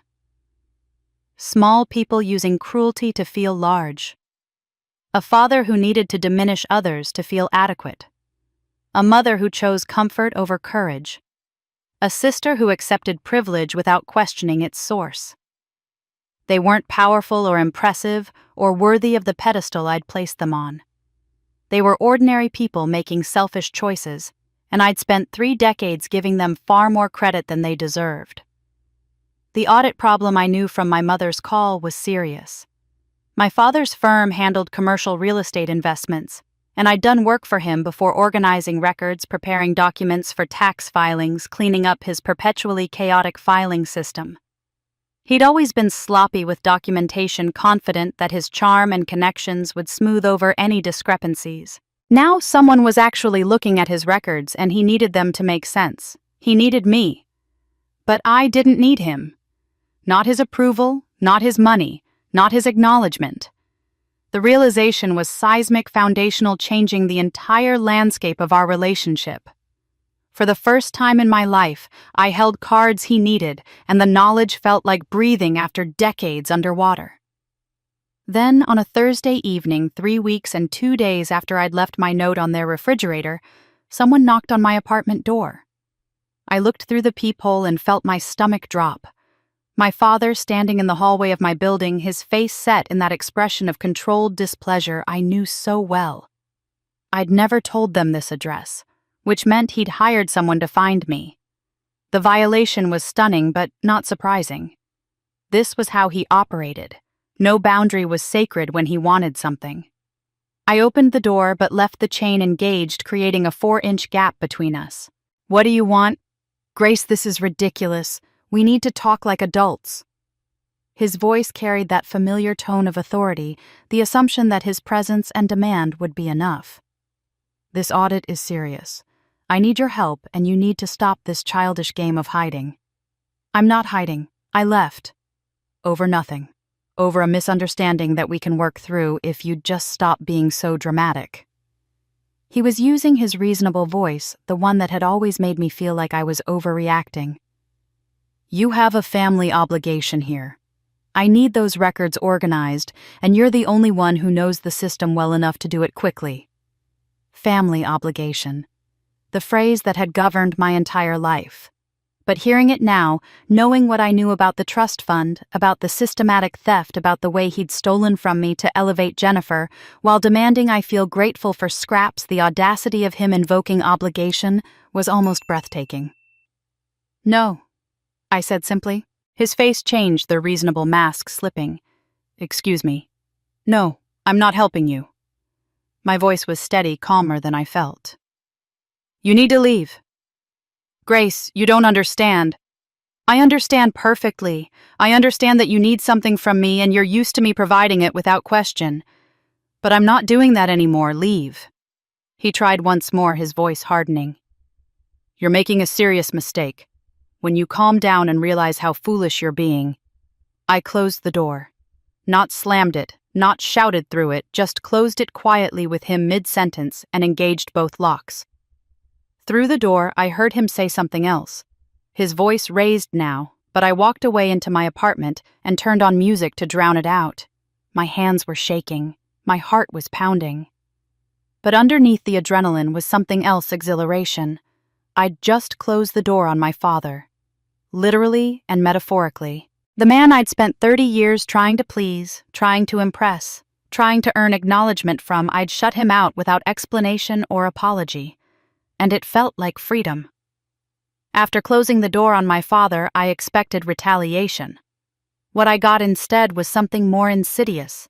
A campaign of emotional warfare designed to make me feel like the villain in a story where I was actually the victim. The voicemails started the next day, my mother's voice trembling and tearful. "Grace, honey, please call me back. The family is falling apart. Your father is barely sleeping. I don't understand why you're doing this to us." Another one that evening. "Your grandmother would be so disappointed to see us divided like this. She always valued family unity above everything. Please just talk to us." And another the following morning. "I'm your mother, Grace. How can you shut me out like this? What did I do to deserve this treatment?" Each message was calibrated to hit a specific nerve duty legacy maternal bond. I listened to them once each, then deleted them, but the words lingered like poison. Was I destroying the family? Would my grandmother be ashamed of me? The questions burrowed into my mind despite my best efforts to ignore them. Then my mother escalated. She appeared at my workplace on a Tuesday afternoon, intercepting me in the lobby as I returned from lunch. "Grace, please, I just need 5 minutes." Her eyes were red, her makeup smudged, and several of my colleagues were watching with undisguised curiosity. The scene was deliberate. She knew I'd be embarrassed, knew I'd want to end the spectacle as quickly as possible. "Mom, this isn't the place." "Then meet me for coffee. Please, just talk to me." Her voice rose slightly, attracting more attention. I felt my face flush, aware that tomorrow I'd be the subject of office gossip, the woman whose mother showed up crying in the lobby. Fine. Tomorrow, 4 o'clock, the cafe on Vine. I gave her the details quickly, desperate to end the public display, and she nodded gratefully, squeezing my hand before leaving. I returned to my desk to find concerned looks from coworkers and had to deflect questions about whether everything was okay at home. The next afternoon, I met her at the cafe with a sense of dread. She was already there, clutching tissues, her hands trembling as she stirred sugar into coffee she wouldn't drink. When I sat down, she looked at me with such wounded confusion that I felt the old guilt rising immediately. "I don't understand what we did that was so terrible," she began, her voice breaking. "Yes, your father can be difficult sometimes. He's under a lot of pressure, he runs a business, he has responsibilities. But that's just how he is. Marriage is about compromise, Grace. Families are about forgiveness. You're holding grudges over nothing." "Nothing, Mom. He gave Jennifer an $86,000 car and demanded I pay rent on Christmas. He told me I wasn't worth it." She dabbed at her eyes with a tissue. "That's not how I remember it. He was just trying to teach you responsibility. He thought you were old enough to handle adult conversations about finances." "He's been stealing from my trust fund." The words came out before I'd planned them, and I watched her face carefully. She blinked, but there was no surprise in her expression, just a flicker of something that might have been fear. "That's a very serious accusation, Grace. You're upset and you're making things sound worse than they are. Your father manages family finances. Sometimes that's complicated. He used my grandmother's money to pay for Jennifer's life, her education, her business, her rent. Money that was meant for me. Jennifer needed more help. She's always struggled with money management. You're so good with finances, you didn't need the same level of support. Every child has different needs." She was using the same script she'd used for 30 years, the one that made unequal treatment sound reasonable.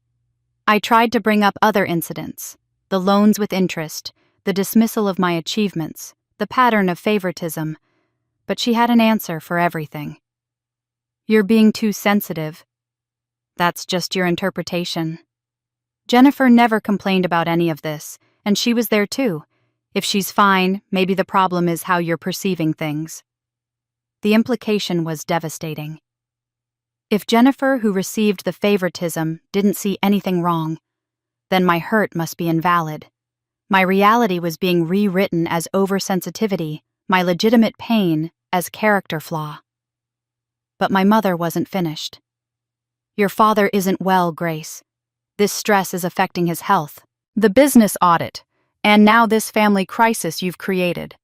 If something happens to him, how will you live with yourself?" The guilt crashed over me like a wave. I was responsible for his health. Now I'd created the crisis by refusing to accept mistreatment. The old patterns were so deeply ingrained that part of me wanted to apologize, to promise to help with the audit, to make everything okay again, even though nothing was actually okay. 2 days later, my mother delivered a letter from my father. I opened it sitting on my apartment floor, and it was masterfully constructed. No apology, no acknowledgement of wrongdoing, but expressions of sadness at how things had deteriorated. He wrote about his stress, his disappointment, how he'd always believed I was more mature than this. The audit was mentioned not as his problem, but as something I was guilty for not preventing. "I thought you understood that family comes before pride. I didn't raise you to abandon your responsibilities when things get difficult." The entire letter reframed the situation with surgical precision. I wasn't the daughter who'd been mistreated. I was the ungrateful child having a tantrum. He wasn't the father who'd stolen from me. He was the victim of my overreaction. And the subtext was clear. Come back. Resume your role. Stop causing problems. For 3 days, I genuinely considered it. The isolation was harder than I'd expected. Maya and her boyfriend were kind, but I felt like an intruder in their space. My family was offering a path back to stability, to belonging, to not being alone. The guilt was crushing the old programming telling me that good daughters sacrifice, that family loyalty requires accepting pain, that I was being selfish for choosing myself. I was sitting on Maya's couch, my father's letter in my hands, seriously contemplating calling him back when Maya came home from work. She looked at me, red-eyed, depleted, holding that letter, and sat down beside me. "Can I say something?" she asked gently. I nodded. "I've known you since college. We haven't been super close, but we've kept in touch. And in all the time you've been staying here, I've never seen you cry about being away from your family. You've seemed lighter, actually. Calmer. You sleep through the night now, I can tell, because you're not up at 3 a.m. anymore." She paused. "But every time they contact you, you fall apart. You cry. You doubt yourself. You look like you're being torn apart from the inside." The observation hit me like cold water. She was right. I hadn't cried about missing them.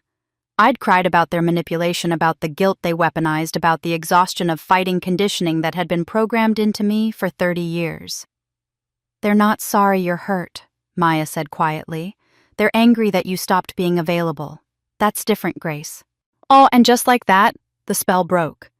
My family wasn't trying to reconcile because they valued me. They were trying to restore control because they needed me for the audit, for maintaining appearances, for playing my assigned role in their system. The tears, the guilt, the letters, none of it was about love or concern. It was about restoration of order, with me back in my subordinate position where I belonged. They weren't sorry I was hurt. They were angry I'd stopped being useful, and they'd use any tactic necessary to force me back into compliance. Maya's observation freed me from the guilt spiral, at least temporarily. But my family wasn't finished.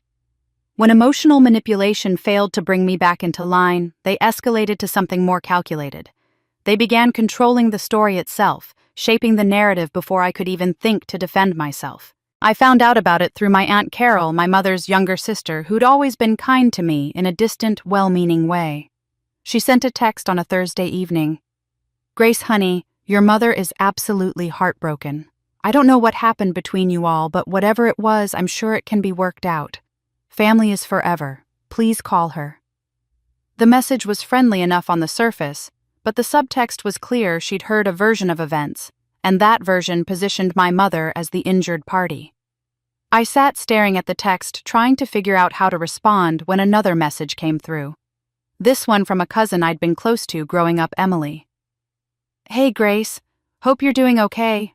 Mom mentioned you're going through something stressful right now. If you need to talk to someone professional, I have a great therapist I could recommend. Sometimes we all need help dealing with family dynamics. No judgment." The implication landed like a punch. I was the one who needed professional help. I was the one with issues handling family dynamics. The careful phrasing, "no judgment," was itself a judgment suggesting there was something wrong with me that required therapeutic intervention. Over the next week, more messages trickled in. A second cousin asking if I was having financial difficulties and offering to help if I needed money. An uncle suggesting that sometimes young people go through phases where they question everything, and assuring me I'd understand my parents better when I was older, as if 30 years wasn't old enough to assess my own treatment. My father's business partner's wife sending a concerned note about how much stress Robert was under and how important family support was during difficult times. Each message revealed how thoroughly my family had seeded their narrative. I pieced together what must have happened my aunt's birthday party the previous weekend, a gathering I obviously hadn't attended. My parents would have been there along with extended family, and someone would have asked about me. "Where's Grace? How's she doing?" And that's when my mother would have launched into her carefully crafted explanation. Voice trembling with concern. "We're so worried about her. She's going through something, very stressed, not herself. We tried to help, but she just exploded over nothing." I could picture her dabbing at her eyes with a tissue, the portrait of maternal anguish. My father would have added his perspective, shaking his head with disappointed gravitas. "I think she might need professional help, honestly. She's made some very serious accusations that are completely irrational. We're giving her space, hoping she'll come to her senses."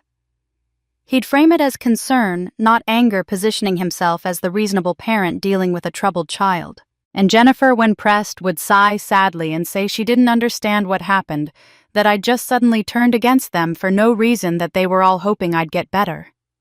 The unified front, the consistent story, the careful framing of me as unstable and them as victims of my instability.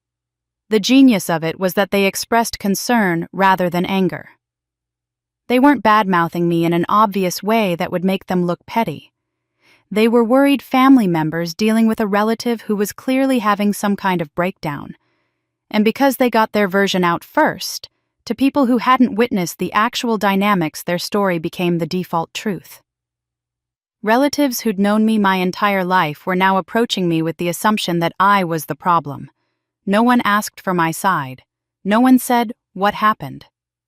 Tell me your perspective."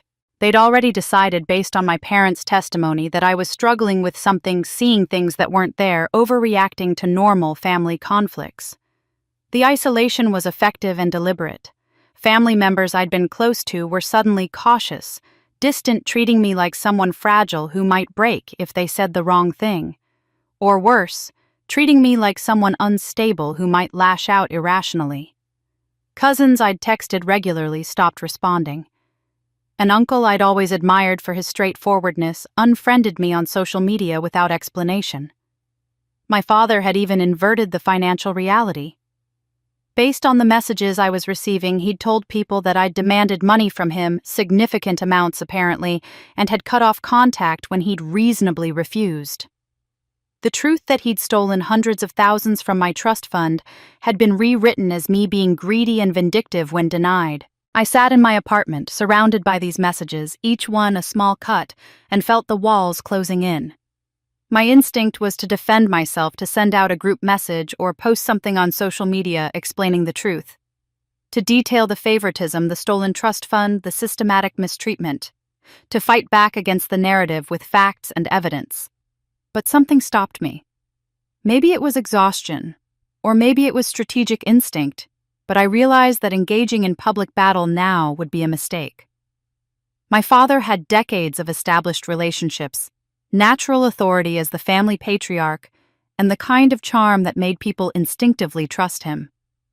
I was the younger generation, the one challenging established order, and I'd already been framed as emotionally unstable. If I started sending detailed messages about mistreatment and theft, it would look exactly like what they'd primed everyone to see: an unhinged daughter making wild accusations against loving parents. Every piece of evidence I presented would be filtered through the lens they'd already created. See how obsessed she is. She's keeping records of normal family interactions. This proves she needs help. I'd lose that battle, and in losing it, I'd burn any credibility I might need later. So I made a different choice. I didn't respond to most of the messages, and when I did respond, I kept it minimal. "Thanks for your concern. I'm fine." I didn't defend myself, didn't try to correct the record, didn't take the bait. I saved every voicemail screenshot, every text, documented every attempt at manipulation. Not to use immediately, but to have when the time was right. I was learning to play a longer game. Let them think they'd won the narrative battle. Let them relax into confidence, believing I had no countermove, no defense, no strategy. People who lie eventually contradict themselves, especially when they think no one is watching closely. But you have to give them rope first. And I was patient enough to wait. Then, on a Tuesday evening, my phone buzzed with a message from a number I didn't immediately recognize. When I opened it, I saw it was from Rachel, a second cousin I hadn't talked to in years, someone who'd moved across the country for work and only came back for major holidays. "Hey Grace, I don't know what's really going on with your family situation, but I was at Aunt Carol's party and heard your dad's version of events. I've known you since we were kids. That story doesn't sound like the Grace I know. I'm not taking sides, I'm too far removed from the daily dynamics, but if you ever want to talk, I'm here. No judgment, just listening." I read the message 3 times, feeling something crack in the isolation. Not everyone was buying the story. Not everyone had immediately accepted my father's narrative as truth. Rachel was offering something rare, neutral ground, an open ear, the possibility that my reality might be valid. It was the first crack in my family's narrative control, and it taught me something important. The truth had allies, even if they were quiet ones. I just had to be patient enough to let them find me.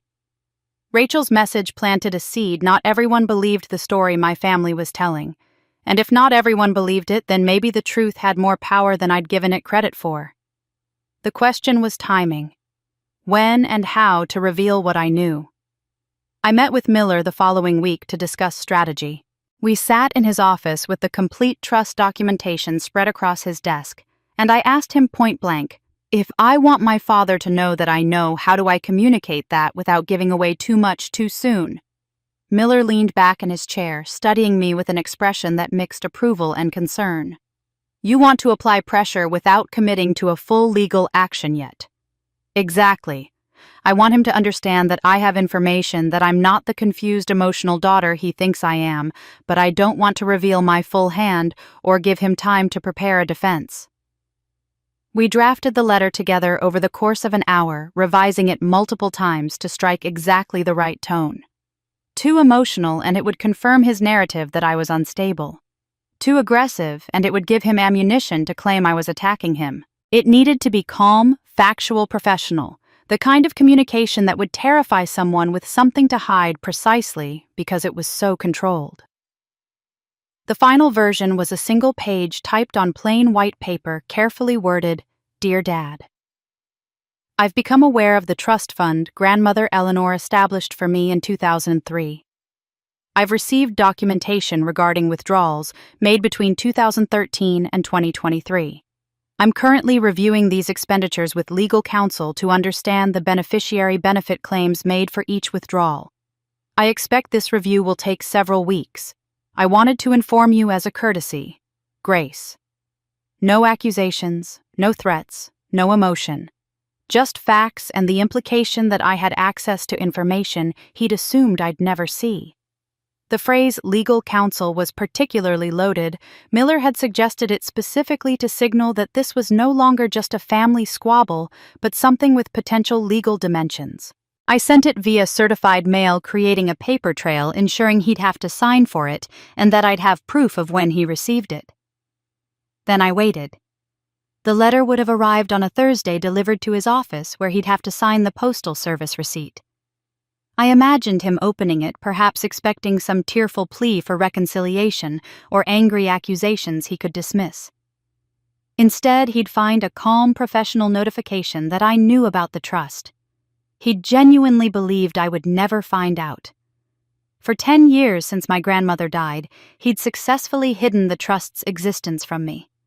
He'd made withdrawals totaling over $350,000, and I'd never noticed, never questioned, never suspected.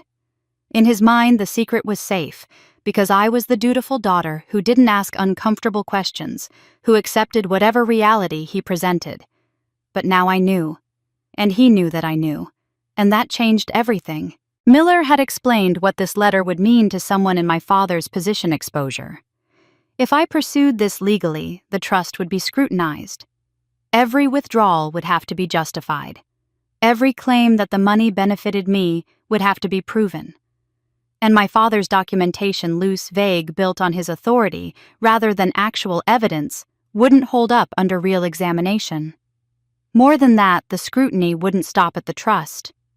His business audit was already problematic, and if questions were raised about his handling of fiduciary responsibilities in one area, auditors would look harder at other areas.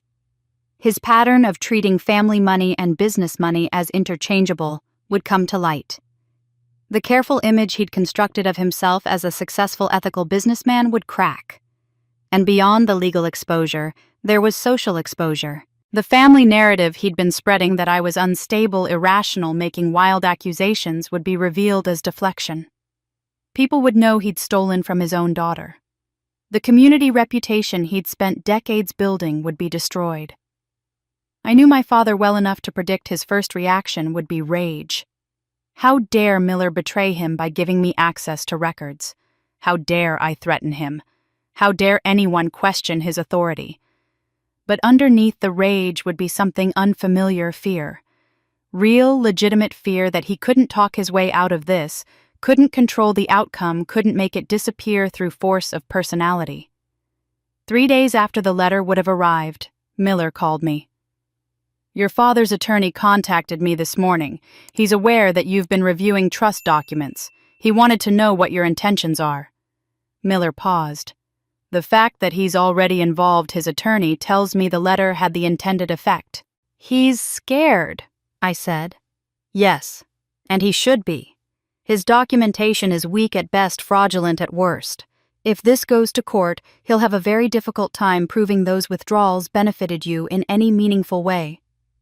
I felt a grim satisfaction. For 30 years, I'd been the powerless one in our dynamic, the one trying to earn approval that would never come. Now, for the first time, my father was reacting to me, rather than me reacting to him. I'd moved the conflict from emotional ground where he excelled at manipulation to factual ground where the evidence spoke for itself. "What did you tell his attorney?" I asked. "That you're still reviewing the documentation and will make decisions about next steps in due course." I gave them nothing concrete to respond to, which I suspect is making your father extremely uncomfortable.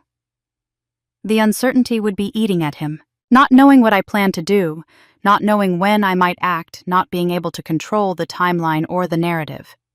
For a man who'd spent his life controlling everything around him, the lack of control would be unbearable. That night, lying in my apartment, I thought about my father sitting in his office, probably late at night, when no one else was around, pulling out his copies of the trust documents. Reviewing his own records, trying to remember exactly what he'd written to justify each withdrawal, whether his explanations would sound reasonable to someone who wasn't predisposed to believe him.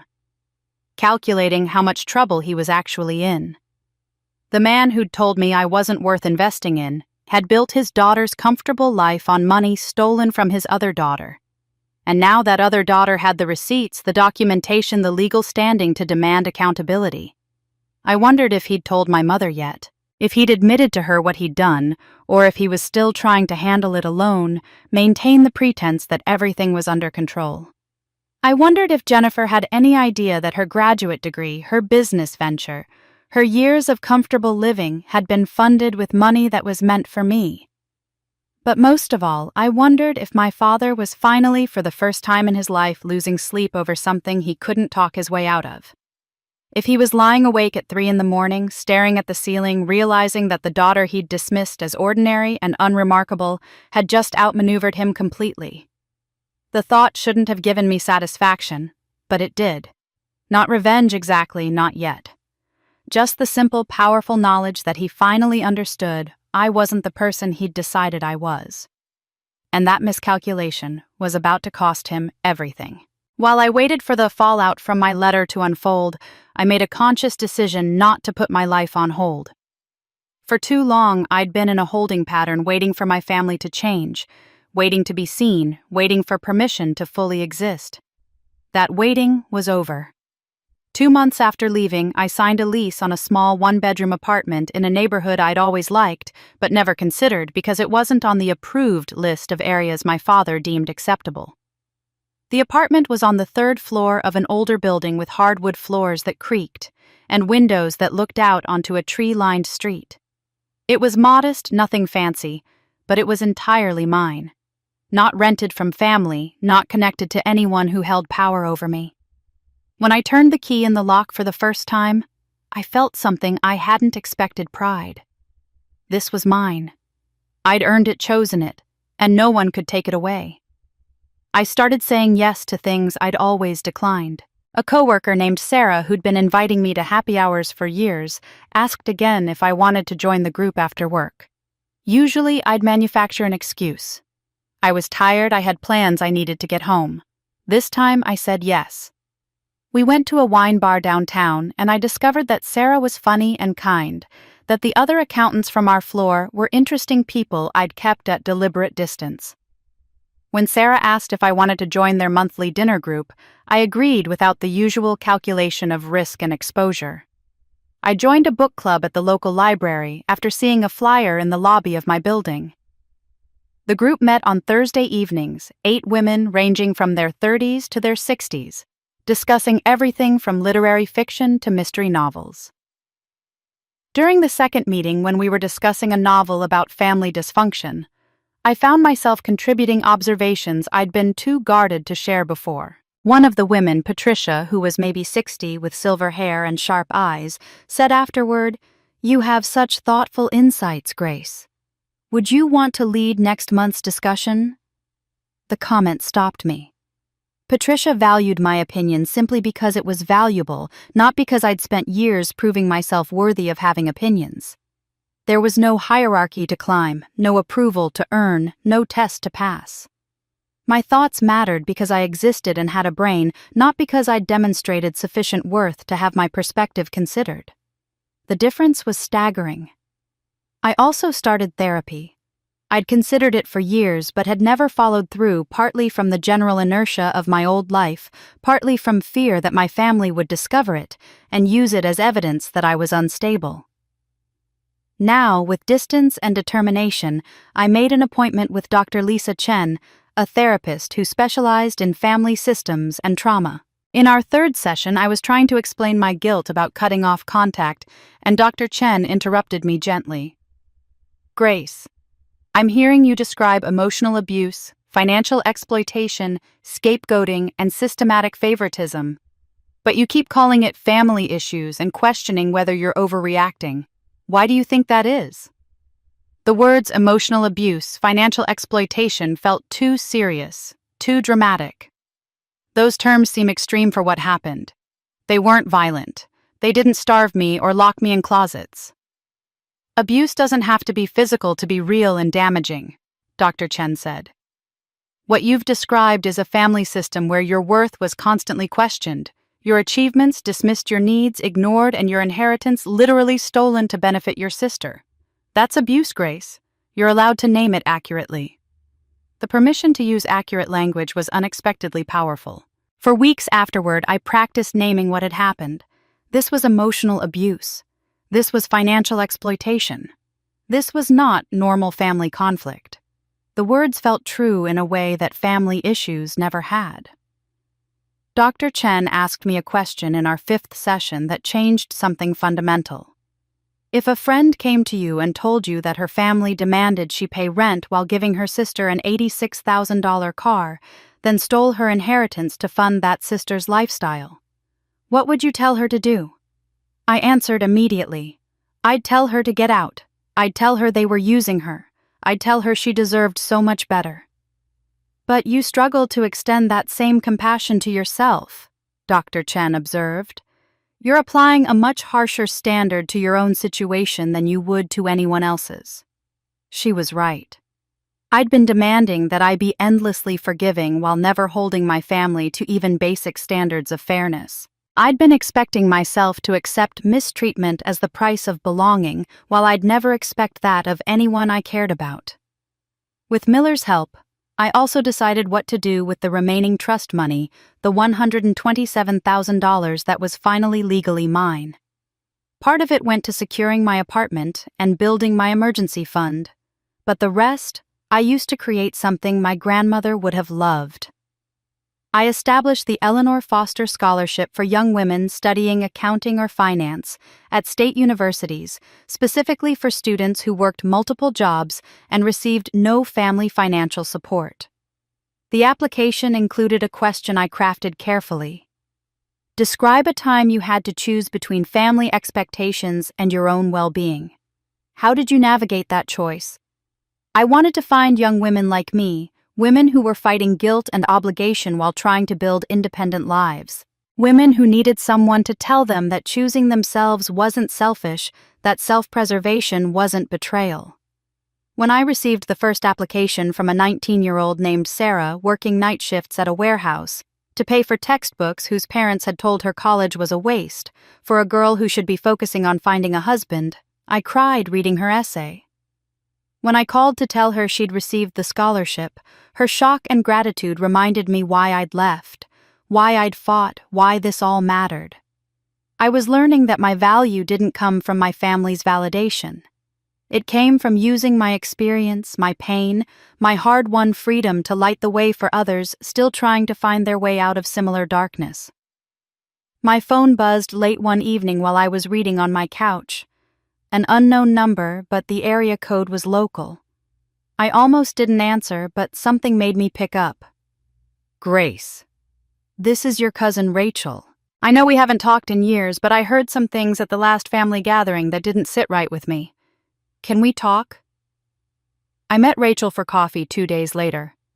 She'd moved to Seattle years ago for work and only came back for major holidays, which meant she'd missed the gradual deterioration of family dynamics, only seeing snapshots at gatherings. She listened to my condensed version of events without interrupting, and when I finished, she said simply, "That tracks with what I know about your dad. I'm sorry, Grace. That's horrible." Her belief, her lack of surprise, was validating in ways I hadn't expected. But what came next made that validation feel suddenly fragile. Miller called me on a Wednesday morning, his voice tight with controlled anger. "Grace, I need you to come to my office immediately. Your father's attorney just sent me something and you need to see it before anyone else does." I arrived within the hour to find Miller pacing behind his desk, a legal document in his hand. "He's filed a complaint with the family court," Miller said without preamble. "He's asking for a declaratory judgment that all trust expenditures were proper and made in good faith." He paused and I could see him steeling himself. "And he's requesting a court-ordered mental health evaluation of you?"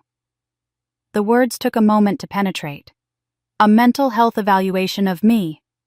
Miller handed me the document and I read through the clinical language describing my sudden estrangement from family, my irrational accusations regarding trust fund improprieties, and my concerning behavior patterns consistent with psychological distress. The filing included statements from my mother and Jennifer given reluctantly and with deep concern, describing how I'd been not myself and possibly experiencing a breakdown. "He's weaponizing the legal system," Miller said, his voice hard. "This isn't about winning. It's about intimidation. Making you spend money on legal defense, painting you publicly as unstable, creating a record that suggests you're not credible. The courthouse records are public grace. People will see this filing and see you described as mentally unwell." I felt something cold spreading through my chest. My father wasn't just defending himself. He was attacking, using the system meant to protect beneficiaries to destroy the beneficiary who dared to seek accountability. And he was using my mother and sister to do it their statements, lending credibility to his claims.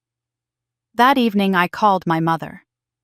I don't know what I expected, maybe that she'd be horrified at what my father had done, maybe that there was still some line he could cross that she wouldn't follow him across.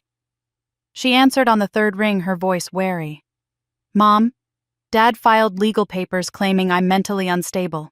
He's trying to get a court to order a psychiatric evaluation of me. You gave a statement supporting that." I kept my voice level, giving her a chance to explain, to say she'd been misled or pressured. The silence stretched long enough that I thought the call had dropped. Then she spoke, her voice so small I had to strain to hear it.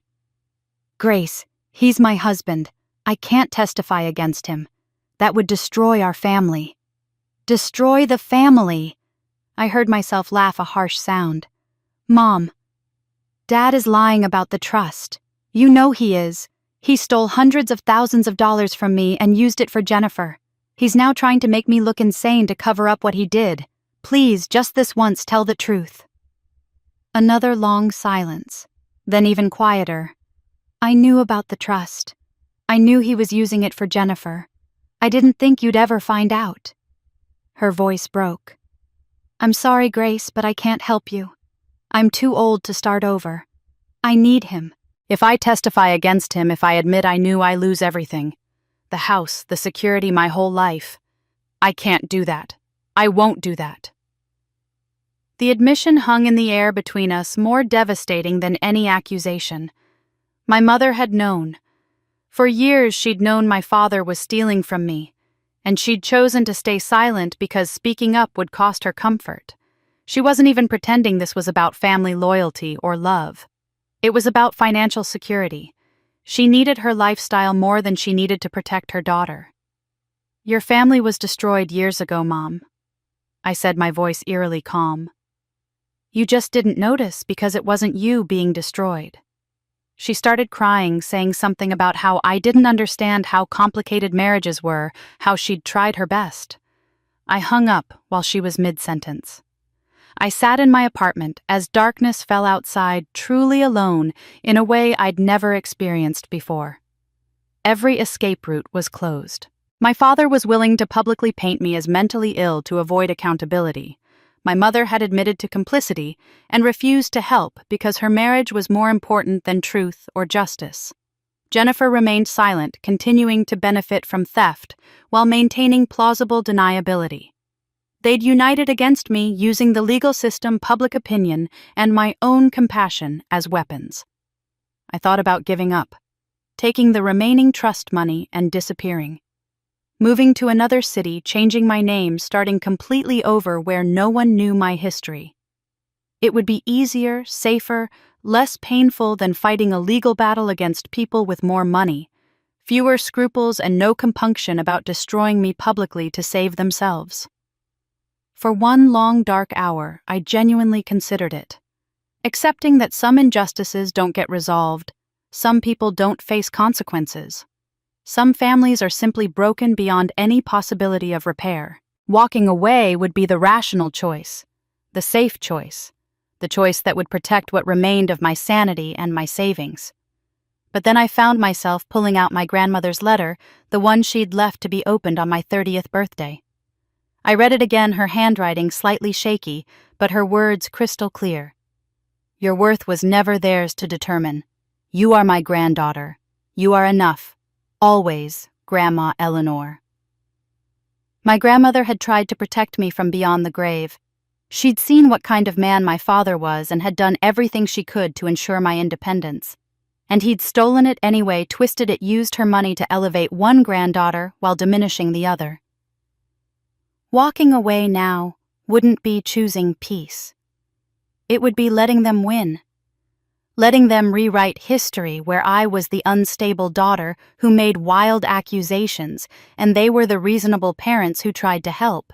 Letting them teach anyone watching, including that 19-year-old scholarship recipient, including every young woman trapped in a similar situation, that power and cruelty triumph over truth and justice if you just refuse to back down. I couldn't do that. Not for myself alone, though, that would have been reason enough.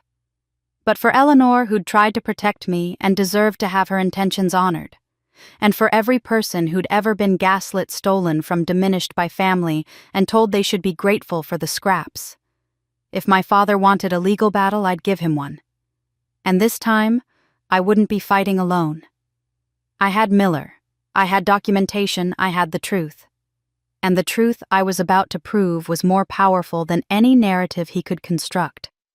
After deciding to fight back, I gave myself permission to do something I'd been avoiding. I let myself grieve. Not in the performative way my family understood grief, with public displays and carefully managed emotions, but in a raw, private way that required no witnesses and followed no script. I took Friday off work, turned off my phone, and spent the weekend in my apartment, doing nothing but feeling. For years, I'd been so busy managing reactions, calculating responses, trying to earn love that would never come, that I'd never stopped to mourn what all that effort had cost me. Now finally, I let myself sit with the losses.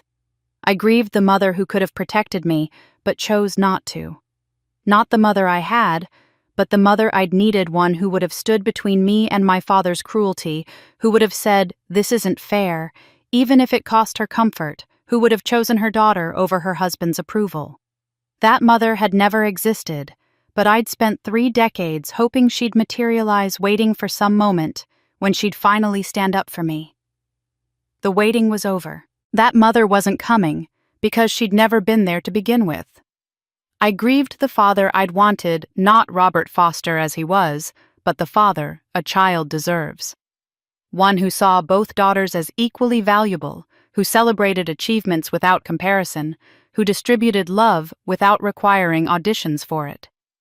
I'd spent so long trying to be good enough for him that I'd never stopped to question whether he was good enough to be my father. The answer was obvious now, but acknowledging it meant accepting that I'd wasted years pursuing approval from someone incapable of giving it fairly. I grieved my sister too, or rather the sister she could have been. Before the roles were assigned and the favoritism solidified, there'd been a girl who played with me, who shared secrets, who felt like a teammate rather than a competitor. That girl had disappeared, replaced by someone who accepted privilege without questioning its source, who watched me be diminished and said nothing, who benefited from theft and called it luck. Jennifer had made choices again and again, and those choices had been to preserve her advantage rather than question the system that created it. But most painfully, I grieved the family I'd imagined. The one where hard work was rewarded, where fairness mattered, where love wasn't conditional on compliance. I'd kept believing that family existed somewhere beneath the dysfunction, that if I just tried hard enough, was patient enough, proved myself sufficiently, we'd finally become the family I needed us to be. But that family was fiction. A story I'd told myself to make the reality bearable, a fantasy that had kept me trapped for 30 years. This grief wasn't angry. Anger had been useful, propelling me forward, giving me energy to leave and fight. But this was different. This was sadness, pure and uncomplicated by other emotions. I sat on my couch and cried until my throat hurt, letting myself feel the full weight of 3 decades of not belonging, of not being seen, of not mattering in the place where mattering should have been guaranteed. I let myself rage at the unfairness until the rage burned clean, leaving only clarity behind. By Sunday evening, when the tears finally stopped, something had shifted. The grief hadn't disappeared. I suspected it might never fully disappear, but it had transformed from something overwhelming into something I could carry. Part of my story, but not the whole story. The pain had become familiar, bearable, integrated. And with the grief processed, what remained was crystalline clarity about my actual choices. I could have a relationship with my family, but only by accepting abuse and theft as the price of admission. I could return to family dinners and holidays, but only by pretending the favoritism was fair. The stolen trust fund was justified. The years of diminishment were somehow my fault. That was one option. Or I could have peace and integrity, but only by accepting permanent estrangement. By becoming the difficult daughter, the ungrateful one, the cautionary tale whispered about at family gatherings I'd never attend. That was the other option. There was no third option where they suddenly became different people. No magical moment of recognition where my father apologized. My mother found courage. Jennifer acknowledged complicity. I'd been waiting for that moment for 30 years and it hadn't come. It wasn't coming. They were who they were and I couldn't change them. I could only choose which reality I wanted to live in. The guilt was still there, programmed into me by decades of conditioning that said family loyalty required infinite forgiveness, that good daughters accepted whatever treatment they received with grace and gratitude. That guilt might always be there, a background hum I'd learned to live with. But it was no longer in control. It couldn't compel me anymore. I understood now that I wasn't choosing between family and self. I was choosing between the family I wished I had and the reality of who they actually were. And reality, no matter how painful, was the only foundation on which I could build an authentic life. Monday morning, I called Miller and asked for a meeting. In his office that afternoon, I sat across from him with a calmness I'd never felt before and said, "I want to respond to my father's legal filing. I want to contest every claim he's made. I want to force full disclosure of the trust management and prove he used my grandmother's money to benefit Jennifer while hiding it from me for a decade." "Grace," Miller said carefully, "this will be expensive. Your father has more resources and he's clearly willing to fight dirty. Even with solid evidence, trust litigation is complicated. We could lose." "I understand that. But I need to do this." I met his eyes. Not for revenge. Not to punish him. But because I need to prove to myself that I can stand up to the people who raised me to be small. I need to show myself that I'm capable of protecting my own interests even when it costs me everything. And I need the truth on record, even if the only person who ever reads that record is me." Miller studied me for a long moment, and I saw him notice something that hadn't been there during our first meeting. I'd been hesitant, then unsure, still hoping for reconciliation. Now there was steel where uncertainty had been. "All right," he said finally. "Let's fight this properly." That night, I lay in bed in my apartment staring at the ceiling and felt something I couldn't immediately name. It wasn't happiness, there was too much loss for that. It wasn't victory, the battle hadn't even begun. It wasn't peace that seemed impossibly distant. It was freedom. Pure, terrifying, exhilarating freedom. Freedom from the weight of trying to earn love that would never be freely given. Freedom from the exhaustion of managing everyone's comfort except my own. Freedom from the prison of hope that things would somehow magically improve. I'd lost my family, or perhaps I'd finally acknowledged I'd never really had them, but I'd gained myself, and I was ready to pay whatever price that freedom demanded. Miller and I spent the next 2 weeks crafting my response. Where my father's filing had been full of emotional language about my supposed mental instability and concerning behavior, mine was ruthlessly factual. We laid out the trust documents Eleanor had established, the stated purpose of providing for my education and future independence, the specific language about how funds were to be used for my benefit. Then we presented the withdrawals one by one with documentation showing where the money had actually gone. $45,000 withdrawn for educational expenses in the year Jennifer started her MBA program, cross-referenced with enrollment records Miller had subpoenaed. $82,000 for family business investments, matching exactly with the LLC registration and operational costs of Jennifer's failed consulting firm. $156,000 in beneficiary support that corresponded with rent payments, living expenses, and supplemental income for Jennifer over 8 years, documented through bank records and tax filings. We included the fact that I'd never been notified of the trust's existence, never received any distribution or benefit, never even knew there was money meant for me while I worked 2 jobs through college and paid back family loans with interest. We documented the timing of my father's legal action, filed immediately after I'd sent him a letter inquiring about the trust, suggesting his filing was retaliatory rather than protective. The counterclaim requested breach of fiduciary duty, full accounting of trust assets, restitution of misappropriated funds, and legal fees. But the most important element was a request Miller had suggested that all proceedings remain public record with no sealed documents or confidential settlements. "He wants to intimidate you with the legal system while keeping the specifics quiet," Miller had explained.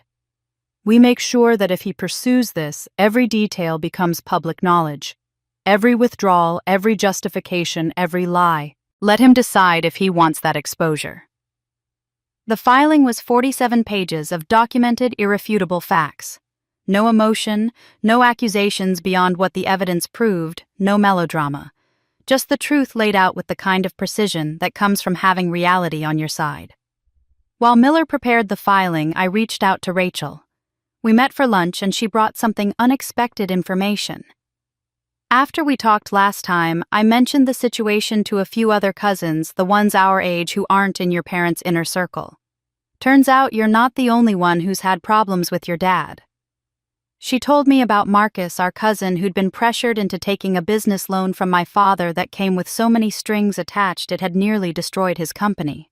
About Elise, who'd been publicly humiliated at a family gathering when Robert criticized her career choice as a social worker, calling it a waste of her education. About Daniel, who'd been cut off from family events for 2 years after questioning Robert's advice about an investment. "None of us knew about the trust thing," Rachel said. "But when I heard your dad's version of events, that you were unstable and making wild accusations, it didn't match the Grace I know. And when I started asking around, it became clear he does this. He has a pattern of controlling people, punishing anyone who questions him, rewriting reality to make himself the victim. These family members might not testify in legal proceedings, they had their own relationships to protect their own reasons to avoid direct conflict, but they represented something crucial: witnesses. People who'd seen the dynamics, who wouldn't automatically accept Robert's narrative, who'd created cracks in his version of reality. I made one more strategic decision. I drafted an email, showed it to Miller for legal review, and sent it to 12 family members. Not everyone, just those I respected who I believed would actually read it and think critically. The email was brief and factual. I wanted you to hear directly from me since there are legal proceedings that may become public. When I turned 30, I discovered that grandmother Eleanor left me a trust fund 20 years ago. Over $350,000 of that trust was withdrawn to fund Jennifer's education business and living expenses over the past decade. I was never told the trust existed. I've filed a legal response seeking accountability. I'm sharing this because I value transparency and want you to have facts before drawing conclusions. Grace. No emotional appeals, no request to take sides, no personal attacks. Just information documented and verifiable that directly contradicted the narrative that I was irrational and unstable. Several recipients responded within hours. My Aunt Carol, my mother's sister, wrote, "Grace, I had no idea. This is shocking. I'm so sorry." A cousin I'd been close to in childhood. "Thank you for telling me. I've been hearing a very different story. Can we talk?" Even those who didn't respond immediately now had information that would make them question what they'd been told. The filing was delivered to my father's attorney on a Thursday morning. Miller called me that afternoon. "Your father's attorney received the documents. He called me very angry, demanding we withdraw the public record request. I declined." There was satisfaction in Miller's voice. "Grace, I've been practicing law for 45 years. I've seen a lot of trust disputes. This is one of the most clear-cut cases of breach of fiduciary duty I've ever handled. The documentation is damning." That evening I imagined my father in his office reading through my filing. Page after page of evidence. He couldn't refute documentation. He couldn't talk his way around a level of preparation he hadn't expected from the daughter he'd dismissed as ordinary and manageable. I imagined him realizing that I wasn't the confused, emotional woman he'd described in his filing. I was someone who'd done her homework, gathered her evidence, and wasn't afraid to make everything public. For 30 years, he'd controlled me through a combination of authority and my own desire for his approval. He'd assumed that desire would always override my self-interest, that I'd never actually challenge him because I needed him too much. He'd miscalculated fundamentally. I didn't need him. I didn't need his approval. And I wasn't afraid of him anymore. That realization for a man who'd spent his entire life controlling people through fear and authority must have been terrifying. Because once someone stops being afraid of you, you have no power over them. And my father was about to discover what it felt like to be powerless against someone he'd spent 3 decades underestimating. The consequences began unfolding faster than I'd anticipated, though, from a distance at first. Miller kept me informed of developments on the legal side, while Rachel, who'd become an unexpected ally, fed me information about what was happening within the family itself. The first crack appeared in my father's business. Miller called me 2 weeks after our filing to report something unexpected. "The auditors handling your father's business review have requested copies of the court filings. They're expanding their audit scope to include any financial transactions involving family members." "Can they do that?" I asked. "Absolutely. When someone's facing accusations of breaching fiduciary duty in one area, auditors have to question whether similar problems exist elsewhere. They're now requesting documentation of any loans transfers or business arrangements involving you or Jennifer over the past 15 years. I thought about the loose documentation I'd seen over the years, the casual way my father treated money, the inter-family loans that were never quite properly recorded. He won't have clean records for that. "No," Miller agreed. "I don't think he will." Rachel called me the following week with an update. She'd been in touch with Jennifer, carefully probing without revealing her full allegiance to me. "Your sister is unraveling," Rachel reported. "She finally asked your dad directly if he'd used your trust money to pay for her MBA. He tried to dismiss it, told her it was all properly managed family resources. But she pushed back, I guess actually seeing the court documents rattled her. She asked if it was specifically your grandmother's money meant specifically for you." What did he say? He got angry, accused her of questioning him after everything he'd done for her. Classic intimidation tactic. But Rachel says it didn't work the way it used to. Jennifer's realizing that her whole life, her education, her business attempt, the rent assistance she's been getting was funded with money stolen from you. She's not brave enough to confront him properly, but she's not blindly loyal anymore either. The social consequences took longer to become visible to me, but Miller had contacts in my parents' social circle and reported what he was hearing. The court filings were public record as I'd intended, and people were reading them. Some, particularly my father's closest friends, accepted his narrative that I was unstable and vindictive, but others, especially those who'd known Eleanor, were disturbed by the documentation of how he'd handled her trust. Your parents' country club set values reputation above almost everything, Miller explained. Messy family drama played out in court is social death for that crowd. Your father thought filing legal action would intimidate you, but he miscalculated. The exposure is destroying him socially. I heard about it in fragments from Rachel and from other cousins who were watching from the sidelines. Invitations to dinner parties and events slowing down. Awkward silences when my parents entered rooms. A client of my father's firm who'd mentioned concerns about judgment and financial ethics when quietly moving his business elsewhere. Nothing dramatic or confrontational, this crowd didn't operate that way. Just subtle distancing, the kind of social death that happens through 1,000 small cuts. Margaret was apparently suffering the most obviously. She'd built her identity around being part of that social world, and now the women she'd lunched with for decades were suddenly busy, unavailable, distant. Rachel reported that my mother had called her crying, asking if people were talking about them.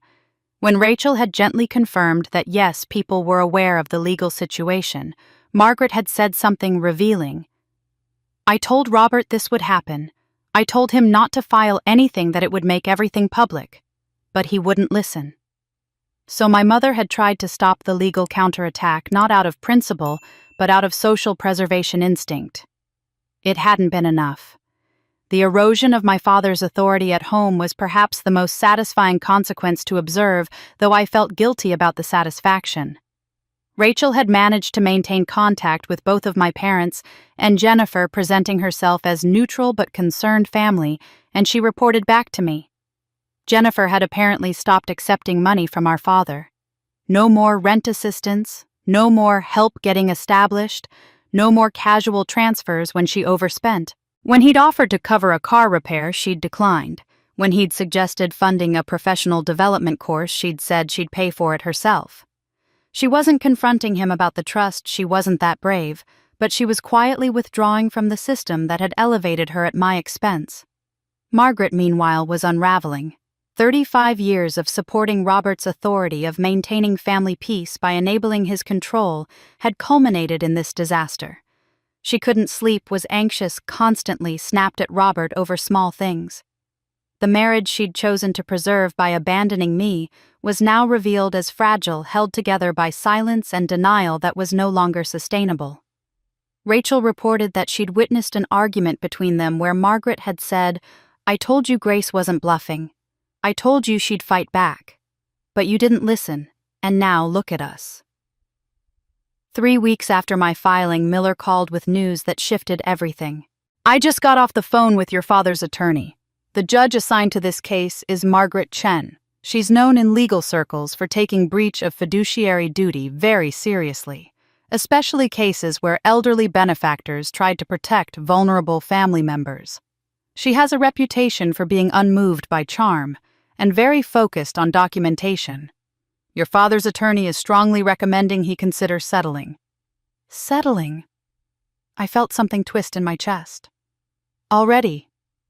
Grace, his attorney, sees what I see. The documentation is damning, and Judge Chen won't be sympathetic to vague justifications about family unity. He's exposed, and he knows it. The attorney mentioned several times that continued litigation would be expensive and unlikely to result in a favorable outcome. That's lawyer speak for "you're going to lose badly." I sat with that information for a long moment. My father, who'd spent my entire life controlling narratives and people, was being advised by his own attorney to surrender because he couldn't win on the facts. The man who'd terrorized me with his disapproval, who'd made me feel worthless for 30 years, was facing a judge who wouldn't be swayed by his authority or charm. "What happens next?" I asked. "We wait for a settlement offer. And Grace—" Miller's voice carried something that might have been respect. "You've done exactly what you said you'd do. You've forced him to face consequences. Whatever happens from here, you've already won the part that matters." The settlement offer came through formal channels 2 days later, but it included an unexpected request. My father wanted to meet with me privately before proceeding. Miller was skeptical. "He'll try to charm you, intimidate you, or make you feel guilty.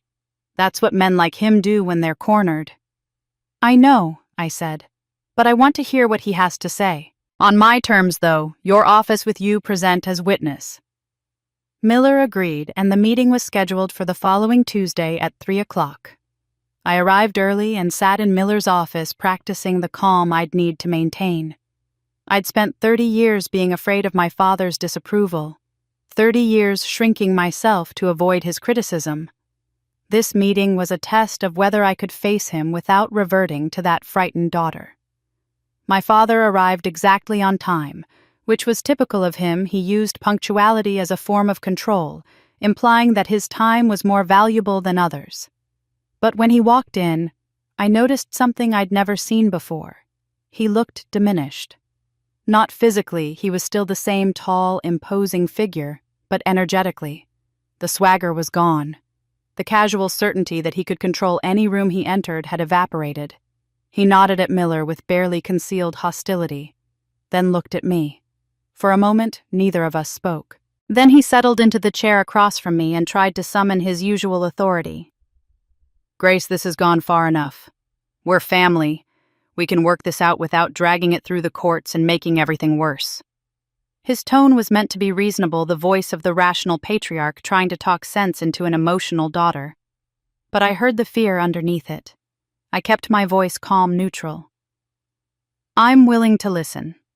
He seemed encouraged by that, leaning forward slightly. "The trust expenditures were for the family. I was managing resources to benefit everyone, including you. Family unity benefits all members, surely you understand that. You're blowing this out of proportion, making accusations that make me sound like some kind of criminal when I was just doing what I thought was best." I noticed he didn't say, "I'm sorry," didn't acknowledge that the money was specifically mine from my grandmother, meant for my future. Didn't admit that Jennifer received hundreds of thousands while I received nothing. He was still trying to reframe reality to make his theft sound like reasonable family management. I let him talk. He went on for several minutes explaining how complicated trust management was, how he'd had to make difficult decisions, how family dynamics required balancing different needs. He never once used language that admitted wrongdoing. It was all justification, rationalization, deflection. When he finally ran out of words, I spoke for the first time beyond my initial willingness to listen. "You stole from me because you couldn't stand that Grandma Eleanor trusted me more than she trusted you." The statement landed like a physical blow. I watched his face go red, then pale. His mouth opened, closed, opened again. For once, he couldn't find words that would work, that would spin this into something that made him look reasonable. That's not," he stammered, and I realized I'd struck the exact nerve I'd intended to hit. "She set up that trust with 2 trustees because she didn't trust you to manage it alone." I continued, my voice still calm. "She knew what kind of man you were. Every time you took money from my trust to give to Jennifer, it wasn't just about Jennifer. It was about proving Grandma Eleanor wrong, about asserting control over money she specifically tried to protect from you, about punishing me for being her favorite." "Your grandmother turned you against me," he said finally, his voice rough.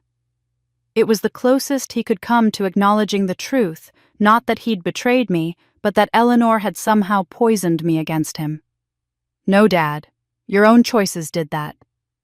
The silence stretched between us, heavy with 30 years of denial finally cracking open. Miller sat quietly a witness to the confrontation, but I barely noticed him. All my focus was on my father, watching him realize that his usual tactics weren't working. He shifted strategies abruptly the way cornered people do. "I'm prepared to make this right," he said, pulling a folder from his briefcase. "I'll return the remaining trust funds, all 127,000, and I'll add another 123,000 of my own money to bring you to 250,000 total. It's not the full original amount, but it's substantial. In exchange, you sign a release stating all trust matters are settled. We drop the legal proceedings and we agree to family counseling to work on our relationship."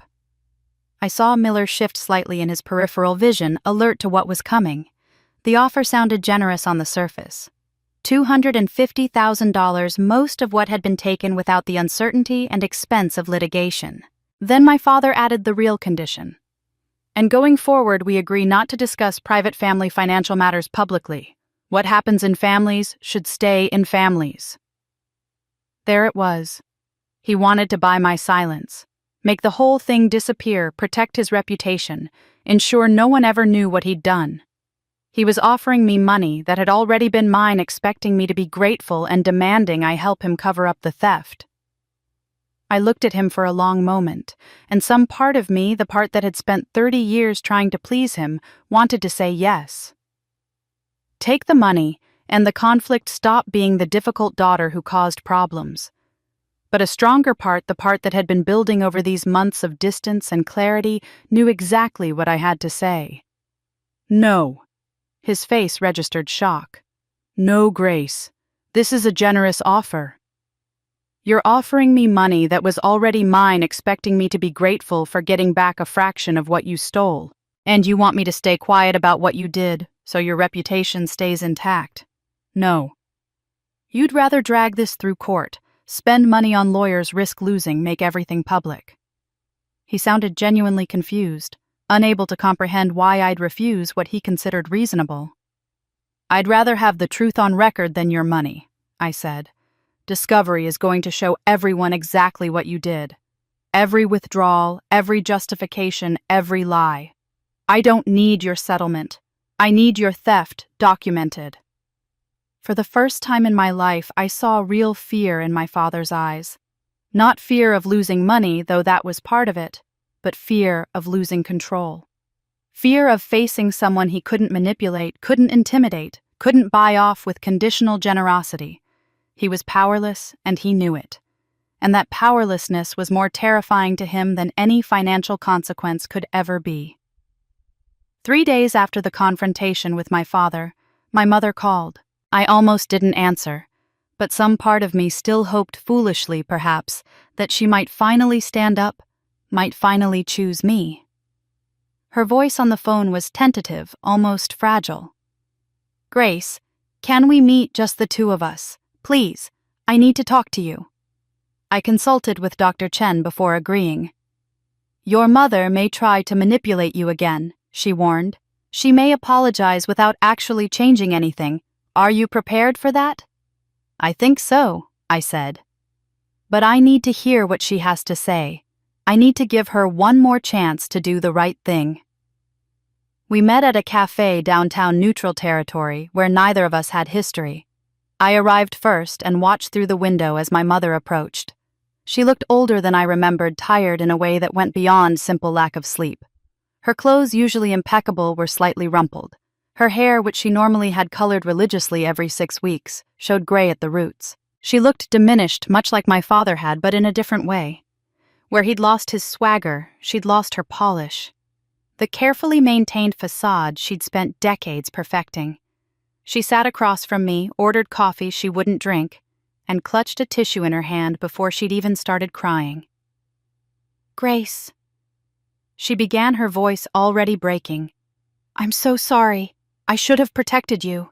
I should have stopped him." I waited, saying nothing. I'd learned from Dr. Chen that silence was powerful, that sometimes the most important thing was to let people fully reveal themselves before responding. "I knew about the trust," she continued, tears streaming now. "I found out 7 years ago. I saw papers on your father's desk, and I confronted him about it. He told me it was complicated, that he was managing family resources, that I didn't understand finance. But I knew Grace. I knew he was using your money for Jennifer, and I didn't say anything. I was scared. She looked up at me, searching my face for something: forgiveness, understanding, absolution. I didn't know what to do. 7 years. She'd known for 7 years. All through my 20s, watching me work multiple jobs, watching me struggle, watching the favoritism intensify, and she'd said nothing. The grief I felt was profound, not for what she was telling me, but for what it confirmed. My mother had actively chosen to let it continue. "Why are you telling me this now, Mom?" I asked quietly. "Are you here because you're genuinely sorry for what happened to me, or because you want me to drop the legal case?" The question hung between us. I watched her face, saw her trying to formulate an answer that would sound right, that would give her what she wanted while maintaining the appearance of maternal concern. "Can't it be both?" she whispered finally. And there it was. Even now, in what was supposed to be an apology, she was trying to manipulate me. She wasn't here to repair our relationship. She was here to protect my father, to preserve the family structure, to make the problem go away. Her tears were real, I didn't doubt that. But they were tears for herself, for what she was losing, not tears of genuine remorse for what she'd done to me. I took a slow breath, letting the last fragment of hope dissolve. "Mom, I spent 30 years hoping you'd choose me just once. You never did. Even now, sitting here supposedly apologizing, you're trying to protect Dad. You're here because his legal situation is bad and you want me to make it stop. You're not here to repair what's broken between us." "That's not fair," she protested weakly. "I love you. You're my daughter." Love isn't just a feeling, Mom. It's actions. It's choices. It's protection. My voice was gentle but firm. "You haven't loved me in those ways for a very long time, if you ever did. You loved the idea of a peaceful family more than you loved me enough to fight for me. You loved your comfortable life more than you loved me enough to risk it. I understand why you were scared, you felt trapped. You didn't think you had choices. But understanding why you did it doesn't obligate me to keep subjecting myself to the harm." She was crying harder now, the kind of desperate crying that comes from realizing you've lost something irretrievably. "What can I do to fix this?" "Tell me what to do." I'd thought about this question knowing it would come. "You could testify about what you knew. You could tell the truth about when you found out and what Dad told you. You could stand up now even though you didn't stand up 7 years ago or 7 months ago. You could choose honesty over comfort just this once." The silence that followed told me everything. I watched her face as she considered it, saw the calculation happening, weighed the possibility of losing her marriage, her home, her lifestyle, her social standing against the possibility of having a relationship with me. And I saw her choose the same way she'd always chosen. "I can't," she said finally. "Grace, I can't. He's my husband. If I testify against him, I lose everything." "You already lost me," I said quietly. "You lost me years ago every time you chose to look away. Every time you knew something was wrong and said nothing. Every time you sacrificed my well-being to keep the peace. You just didn't notice, because I was so good at pretending I was okay." "Families forgive," she said desperately. "Families work through things. You can't just cut me off forever." "I release you from that choice, Mom. You can have the marriage you chose to preserve. You can keep the house, the lifestyle, the comfort you were unwilling to risk. But you can't have me. Not anymore. We're done." I stood up, leaving money for my untouched coffee on the table. My mother reached for my hand, but I moved it away, not cruelly, but definitively. "Goodbye, Mom." Walking out of that cafe, I felt the weight of finality. My mother would go home to her husband, to the marriage she'd chosen over her daughter, and she'd live with that choice for the rest of her life. She'd lost me not through one dramatic betrayal, but through 1,000 small decisions to look away, to stay silent, to prioritize her own comfort over my well-being. And that loss was entirely, completely, irrevocably her fault. I didn't expect to hear from Jennifer directly, and I didn't. But Rachel, who'd been maintaining contact with various family members while quietly supporting me, became my source of information about my sister's unraveling. "Jennifer's been reading the court documents," Rachel told me over the phone a week after my meeting with my mother. "Not just the summary your dad's lawyer provided, but the actual filings with all the exhibits. She called me yesterday and asked if the numbers were real. The $45,000 for her MBA, the $82,000 for her business, all of it." "What did you tell her?" I said, "Yes, those are the documented withdrawals from your trust fund." She went silent for a long time, then said she needed to go. Rachel paused. "Grace, I think she genuinely didn't know. She knew your dad gave her money, obviously, but she never connected it to you. She thought it was just him being generous." I felt a complicated mix of emotions hearing that. Part of me wanted to believe Jennifer had been ignorant, that she wasn't consciously complicit. But another part, the part that had spent years watching her accept privilege without question, knew that ignorance was a choice. She'd never asked where the money came from because she didn't want to know. She'd accepted every advantage while watching me struggle, and she'd never once thought to question the disparity. Over the following weeks, Rachel reported small changes. Jennifer had stopped accepting money from our father.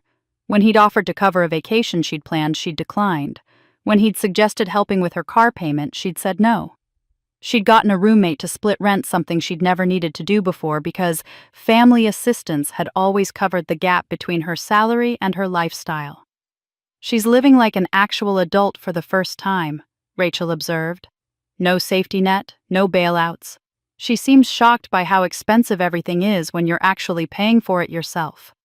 I thought about that Jennifer at 32 experiencing what I'd experienced at 18. The shock of rent and utilities and groceries and car insurance all coming due at once. The calculation of whether you could afford to go out with friends or needed to stay home. The reality that most people lived with constantly, that I'd navigated alone while she'd floated above it on money stolen from me. Then, unexpectedly, I ran into her. I was leaving the grocery store on a Saturday afternoon and she was coming in. We both stopped frozen for a moment in the automatic doors, neither of us prepared for this encounter. She looked different. Thinner, tired, less polished than usual. Her clothes were still nice, but not the designer brands she used to favor. No fresh manicure, no expensive highlights in her hair. She looked for the first time in my memory like someone who had to think about money. "Grace?" She said my name, coming out uncertain. "Jennifer." I kept my voice neutral, not hostile but not warm either. "I've been—" She started, then stopped. "I read the court documents. All of them. I didn't know. About the trust, about where the money came from. I thought I don't know what I thought. That Dad was just successful, that he wanted to help me. I didn't know it was yours." I could have made this easy for her, could have said, "It's okay," or "You didn't know." But it wasn't okay, and while she might not have known the specific source she'd known she was receiving advantages, I wasn't. She'd known and never questioned it. "What you knew or didn't know doesn't change what happened," I said finally. "You had opportunities funded by money stolen from me. Your education, your business attempt, years of lifestyle support. Whether you understood the mechanics doesn't change the fact that you benefited while I struggled." Her face crumpled slightly. "I know. I'm starting to understand that. Everything I thought I'd accomplished, I'm realizing maybe I didn't actually earn. Maybe I'm not even good at anything. I've never had to be because there was always money to fall back on." It was the most self-awareness I'd ever heard from her, and part of me felt a flicker of something, not forgiveness exactly, but perhaps recognition that she was finally facing reality. "I've stopped taking money from Dad," she said quietly. "I know it doesn't fix anything, but I couldn't keep accepting it, not knowing where it came from." "That's a start," I said, "but it doesn't erase 10 years of accepting it." "I know."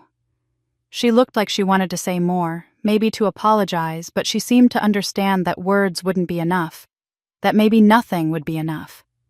"I should let you go. I wanted you to know that I know. What he did, what I benefited from. I know." I nodded once and walked past her to my car. I didn't look back, but I imagined her standing there in the grocery store entrance, finally understanding the weight of complicity. Rachel called me that evening with an update. "Your mom asked Jennifer to talk to you to try to smooth things over. Jennifer refused. She told your mother, 'I think we need to let Grace go. She deserves better than us.'" Those words hit me harder than I expected. Jennifer wasn't apologizing, wasn't offering to make amends, wasn't asking for forgiveness. She was acknowledging something simpler and more devastating, that she, along with our parents, had failed me, that I deserved better than what they'd given me, that the right thing to do was to let me go. It wasn't redemption. It wasn't even close to enough. But it was something. A crack in the denial, a small acknowledgement of reality. Jennifer was starting to live with actual consequences for the first time in her life, not as punishment, but simply as the natural result of no longer being propped up by stolen money. I wondered if she'd ever fully face what she'd been part of, if she'd ever be brave enough to actually apologize rather than just quietly withdrawing. Part of me doubted it. Growth like that required a level of courage I wasn't sure she possessed. But another part of me hoped that someday, maybe years from now, she'd find that courage. Not for my sake, I didn't need her apology to heal. But for hers, because living with unacknowledged complicity was its own kind of prison. That night, I thought about Jennifer in her smaller apartment, probably eating something cheap, trying to figure out how to live within her actual means. Learning what I'd known since college, that real independence meant struggle, sacrifice, constant calculation.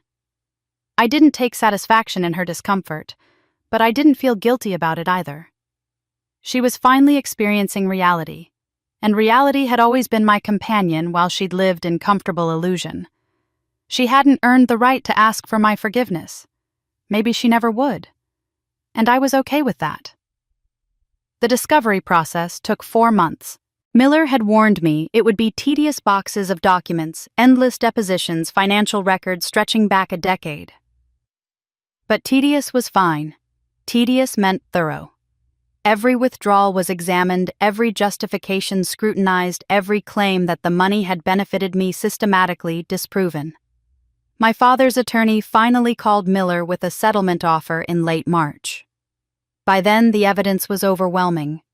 Robert's documentation was exactly as weak as Miller had predicted, vague certifications about family unity and beneficiary support that couldn't withstand actual examination. The attorney's message was blunt: his client should settle before a judge made findings that would be far worse. The settlement took another 6 weeks to negotiate.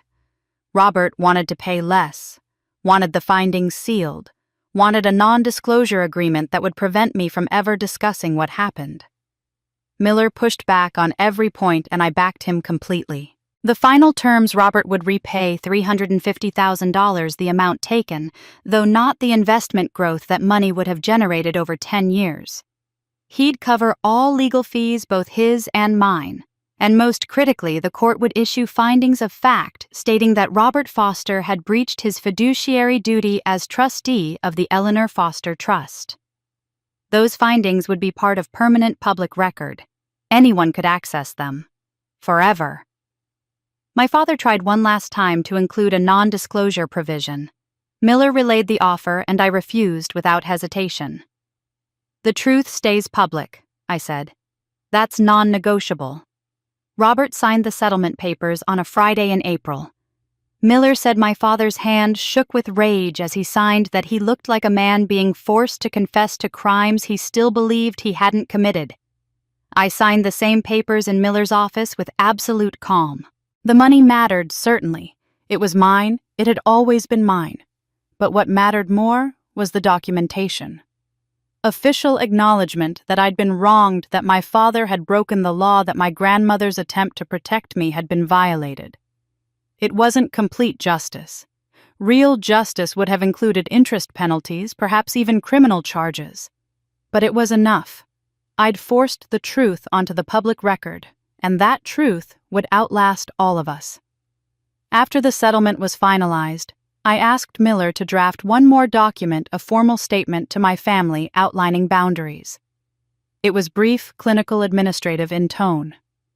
To Robert, Margaret, and Jennifer Foster. Following the settlement of trust matters, I am establishing clear boundaries regarding future contact. These terms are not negotiable. No contact with me unless explicitly invited.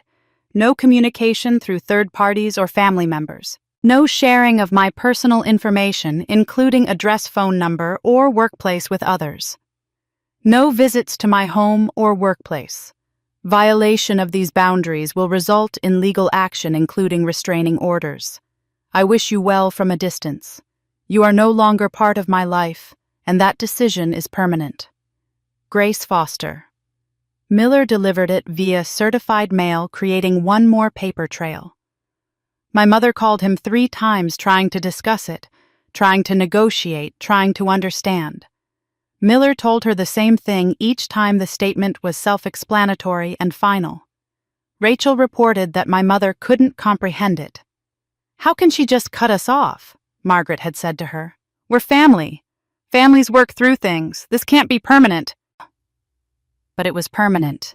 And the reason my mother couldn't understand was the same reason the situation had gotten this far. She couldn't accept that some relationships aren't worth preserving, that some damage can't be repaired, that some people choose wholeness over belonging. I'd let go of the fantasy that my family would change. My father never had the breakthrough moment where he understood what he'd done. In his mind, he was the victim of a vindictive daughter, an unfair legal system, a wife who hadn't supported him strongly enough. He'd done what he thought was right for the family, and being punished for it was a profound injustice. My mother stayed with him. Rachel said she'd grown bitter, diminished, but she stayed. She'd chosen the marriage and the security and the lifestyle, and having made that choice, she couldn't admit it had been the wrong one. She'd sacrificed her daughter for comfort, and she'd have to live with that decision for the rest of her life. Jennifer made small changes, lived within her means, stopped accepting money, acknowledged her complicity to a limited degree, but she never fully confronted what she'd been part of. She never apologized directly, never offered to repay what she'd benefited from, never became the ally she could have been. Maybe someday she'd find that courage, but I wasn't waiting for it. And that was okay. That was reality. Not every story ends with redemption and reconciliation and family healing. Sometimes the victory is simpler and harder. The victim survived, told the truth, set boundaries, and walked away. Sometimes the happy ending is recognizing that you can't fix people who don't want to change, that your job is to save yourself, not them. I'd spent 30 years hoping my family would become who I needed them to be. Now I understood they'd always been exactly who they were, and I'd just been unwilling to see it clearly. Letting go of that hope, that fantasy of the family they could have been, was its own kind of grief. But it was also liberation. A year passed. I built a life that didn't include them work. I enjoyed friends who valued me, therapy that helped me understand and heal, the scholarship fund that turned pain into purpose. I dated someone kind who didn't require me to earn affection. I spent holidays with chosen family rather than blood relatives who'd never chosen me. Then, a few days before Christmas, an envelope arrived.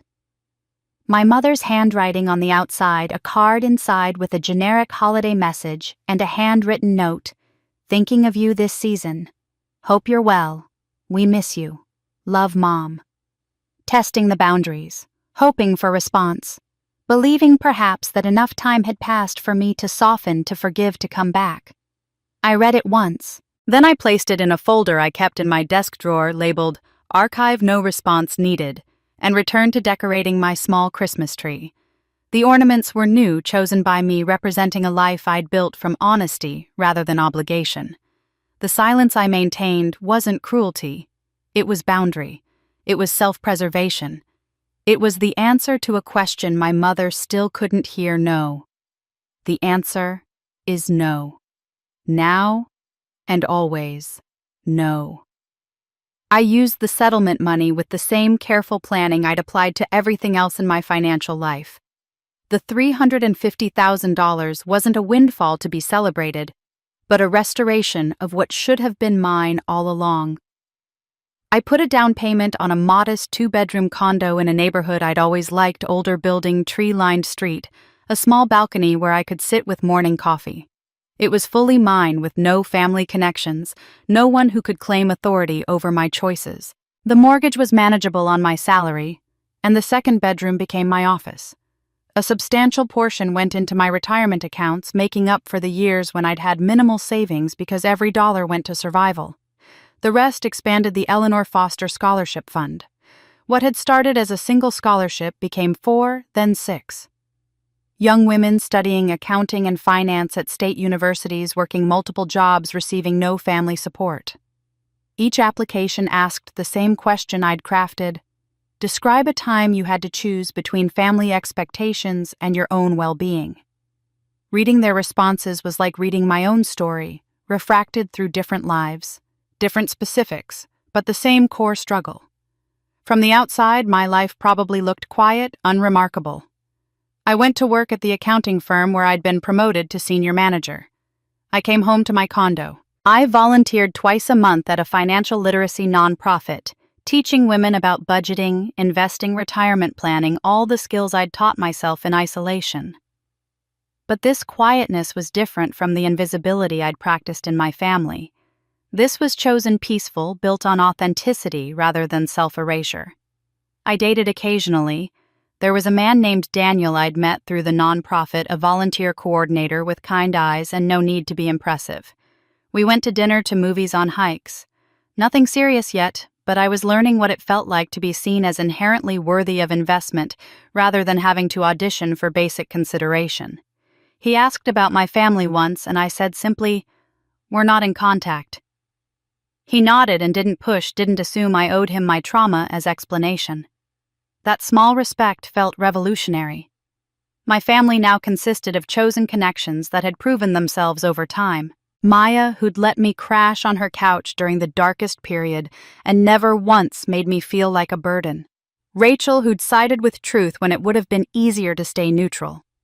My book club friends Patricia, who'd asked me to lead discussions, Susan, who texted me book recommendations, Elena, who'd invited me to her daughter's wedding.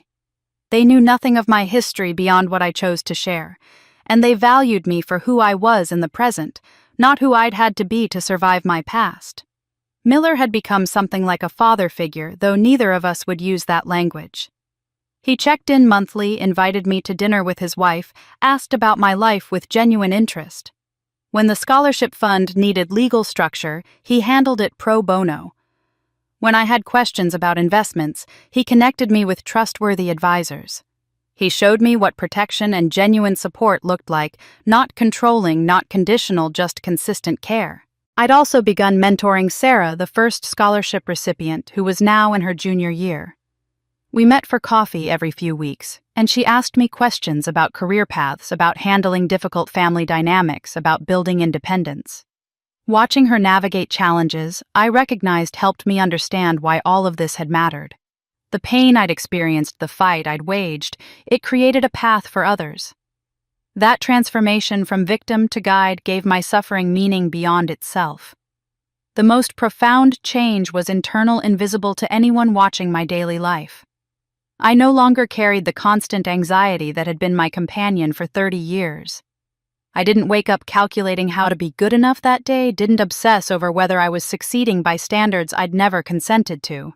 I didn't hear my father's voice in my head anymore, the critical commentary that had narrated my life for so long. That voice had been replaced by Eleanor's words from her letter, "Your worth was never theirs to determine." And beneath that, my own voice growing stronger each month, "I am enough. I have always been enough." Their inability to see that was their failure, not mine. There were still hard days. Grief came in waves, usually triggered by something small, seeing a mother and daughter laughing together in a coffee shop, a holiday movie about family reconciliation, the approach of my birthday when Eleanor's absence felt particularly sharp. I mourned the family I'd deserved, but never had the childhood that should have been different, the decades I'd spent trying to earn what should have been freely given. But the grief no longer controlled me. I'd learned through therapy and time and deliberate practice to sit with sadness without being consumed by it, to feel anger without letting it define me, to remember the past without being imprisoned by it. Healing wasn't the absence of pain, I'd learned that. Healing was the ability to hold pain without breaking, to acknowledge loss without letting it destroy the life you were building. I thought about my family. Sometimes wondered how they were, whether my father still blamed me for everything, whether my mother regretted her choices, whether Jennifer ever thought about calling to apologize. But these thoughts no longer sent me spiraling into doubt or guilt. They were just thoughts passing through like weather, no longer capable of uprooting me. On a Thursday evening in late spring, my phone buzzed with an email from an address I didn't recognize. The subject line read, "Your grandmother Eleanor, I have stories to share." I opened it cautiously. Dear Grace, my name is Patricia Morrison. I saw information about the Eleanor Foster Scholarship Fund and realized you must be Eleanor's granddaughter. Eleanor was my closest friend for over 30 years. We met in business school and stayed connected until she passed. She talked about you often with such love and pride. I'd very much like to meet you and share some stories about her if you're open to it.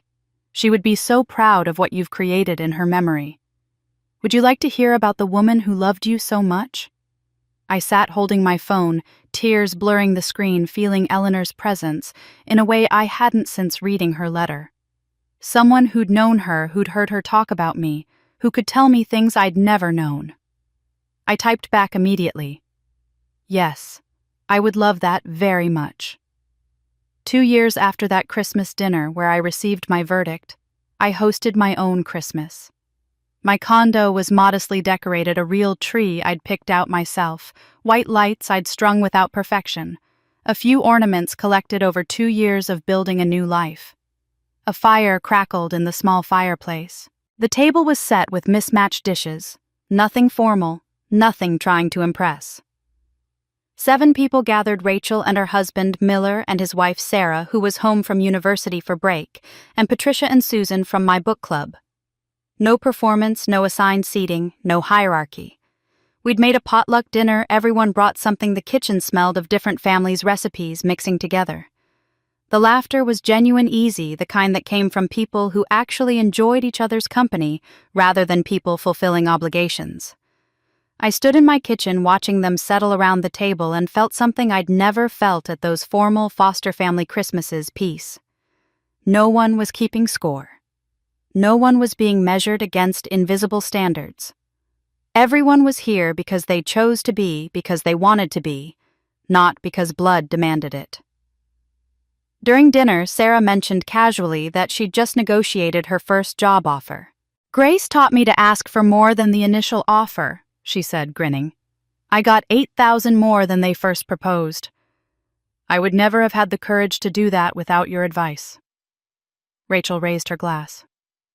"Grace, I need to tell you, watching you set boundaries with your family gave me the courage to finally stand up to my in-laws. They've been controlling our holidays for years, and I always felt guilty saying no. But after seeing you choose yourself, I realized I could too." Miller's wife, Patricia, added something that made my throat tighten. "Richard has practiced law for 40 years. I've watched him handle hundreds of cases. But I haven't seen him this passionate about his work since he was a young attorney. Your case reminded him why he went into law, to protect people who need protecting." I looked around the table at these people who valued me not for what I could prove or perform, but for who I actually was. The validation I'd sought from my biological family, the recognition, the sense of mattering, the pride, I'd found it here. But it felt different because it wasn't conditional. They saw me clearly and chose me anyway. After everyone left, I sat by the tree with chamomile tea, looking at the photo of Eleanor I kept on the mantel. She was maybe 50 in the picture, laughing at something outside the frame, looking vibrant and strong. I thought about the journey from that Christmas dinner 2 years ago to this quiet moment now, all the pain, the betrayal, the legal battle, the losses. And I knew it was worth it. Not because I'd punished anyone or won some victory, but because I'd saved myself. I'd chosen truth over comfortable lies, integrity over belonging, that required self-erasure, self-worth over approval I'd never earn. If I'd stayed silent, kept paying rent, kept shrinking, kept hoping they'd change, I'd still be at that table invisible and disappearing a little more each day. Instead, I was here, whole, free. The price had been high. I'd lost the family I was born into, but what I'd gained was priceless, myself fully reclaimed. I raised my teacup toward Eleanor's photo, a silent toast. I made it, Grandma. I'm finally free. My phone buzzed. A text from an unknown number. This is Jennifer. I don't expect a response. I just wanted you to know you were right about everything. I'm sorry. I hope you're happy. I read it once, felt nothing in particular, not satisfaction, not anger, not vindication. Just a mild acknowledgement that she'd sent it. Then I deleted the message without responding and returned to the peaceful silence of my Christmas tree, my condo, my life. Some bridges are meant to stay burned. 6 months after that peaceful Christmas, I stood at a podium in a community center looking out at the second annual Eleanor Foster Scholarship Award ceremony. The room was small, maybe 40 people recipients and their families, a few donors who'd joined the cause. 3 young women sat in the front row, scholarship certificates in their hands, their faces showing the same mix of relief and disbelief I remembered from my own breakthrough moments. I'd prepared a speech, but standing there I realized I needed to tell the truth. My grandmother Eleanor established a trust fund to protect me. I began, my voice steady. She left me $250,000 because she knew I'd need independence, and she didn't trust my father to provide it fairly. She was right. My father stole that money over 10 years and used it to fund my sister's life while I worked multiple jobs and paid my own way. The room went completely silent. For years I stayed quiet because I was taught that family loyalty meant accepting mistreatment, that speaking up made you ungrateful. But I learned something crucial. Sometimes the most loving thing you can do for yourself is tell the truth and walk away. These scholarships exist because my grandmother believed I was worth protecting, and because I finally believed I was worth fighting for. I looked directly at the 3 recipients. I hope you know you're worth fighting for too. One of the young women was crying openly. The audience seemed almost afraid to breathe, and I felt Eleanor's presence stronger than I had in years, not the validation I'd sought from my father, but something deeper: legacy, continuation, purpose. 3 years after leaving my family, my life looked nothing like the script I'd been raised to follow. I'd been promoted to partner at the accounting firm, a recognition based purely on skill and dedication. I was in a relationship with Daniel, the kind volunteer coordinator who'd become the kind patient boyfriend who never questioned my worth. We were building something real and slow and honest. The scholarship fund had grown. I'd added my own money, and Patricia Morrison, Eleanor's best friend, had become a major donor after we'd spent months sharing stories about my grandmother. The fund would outlive me, helping young women long after I was gone. One Saturday morning I ran into my mother at the grocery store. She was in the produce section, looking older and smaller than I remembered. Our eyes met across the display of apples. She started to move toward me, her face lighting with hope. I shook my head gently but clearly. No. She stopped, understanding, crossing her features. Tears filled her eyes, but she nodded slightly and turned away. I watched her walk toward the exit and felt nothing. No anger, no guilt, no longing for reconciliation. The woman who'd given birth to me was now simply someone I used to know. That's what healing looked like: not triumph, not cruelty, just peaceful indifference. I continued my shopping, unshaken, my day unchanged by the encounter. That evening, I sat at my desk reviewing applications for next year's scholarships. One essay stopped me cold. A 20-year-old named Emma described feeling invisible in her own family, believing she wasn't worth the same investment as her siblings, wondering if leaving made her ungrateful for the roof over her head. I saw myself in every single word. I wrote a personal note to include with her acceptance letter. You are not ungrateful for choosing yourself. You are not cruel for setting boundaries. You are not wrong for demanding basic fairness. Family is not an excuse for mistreatment. Leave if you need to. Protect yourself. Build a life where you are valued.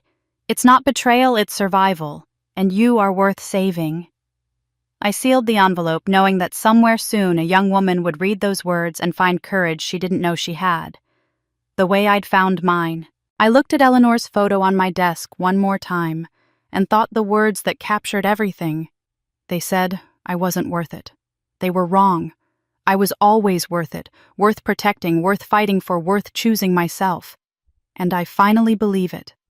Grace Foster is 33 years old, and for the first time in her life, she knows her worth. And no one can take that knowledge away from her ever again. Grace's story teaches us something profound. Your worth is not determined by those who refuse to see it. Sometimes the bravest thing you can do is walk away from people who demand you shrink yourself to make them comfortable. Family loyalty should never require accepting abuse, and choosing yourself isn't selfish, it's survival. Not every relationship deserves reconciliation, and that's okay. The happy ending isn't always forgiveness and reunion. Sometimes it's simply this. You survived, you told the truth. You built boundaries, and you created a life where you're finally valued for who you truly are. If this story resonated with you, please subscribe to our channel and hit the notification bell so you never miss our next story. Share this video with someone who needs to hear that they're worth fighting for, and tell us in the comments. Have you ever had to choose between family expectations and your own well-being? How did you find the courage? Your story might be exactly what someone else needs to hear today. Remember, you are enough. You have always been enough. Chatas!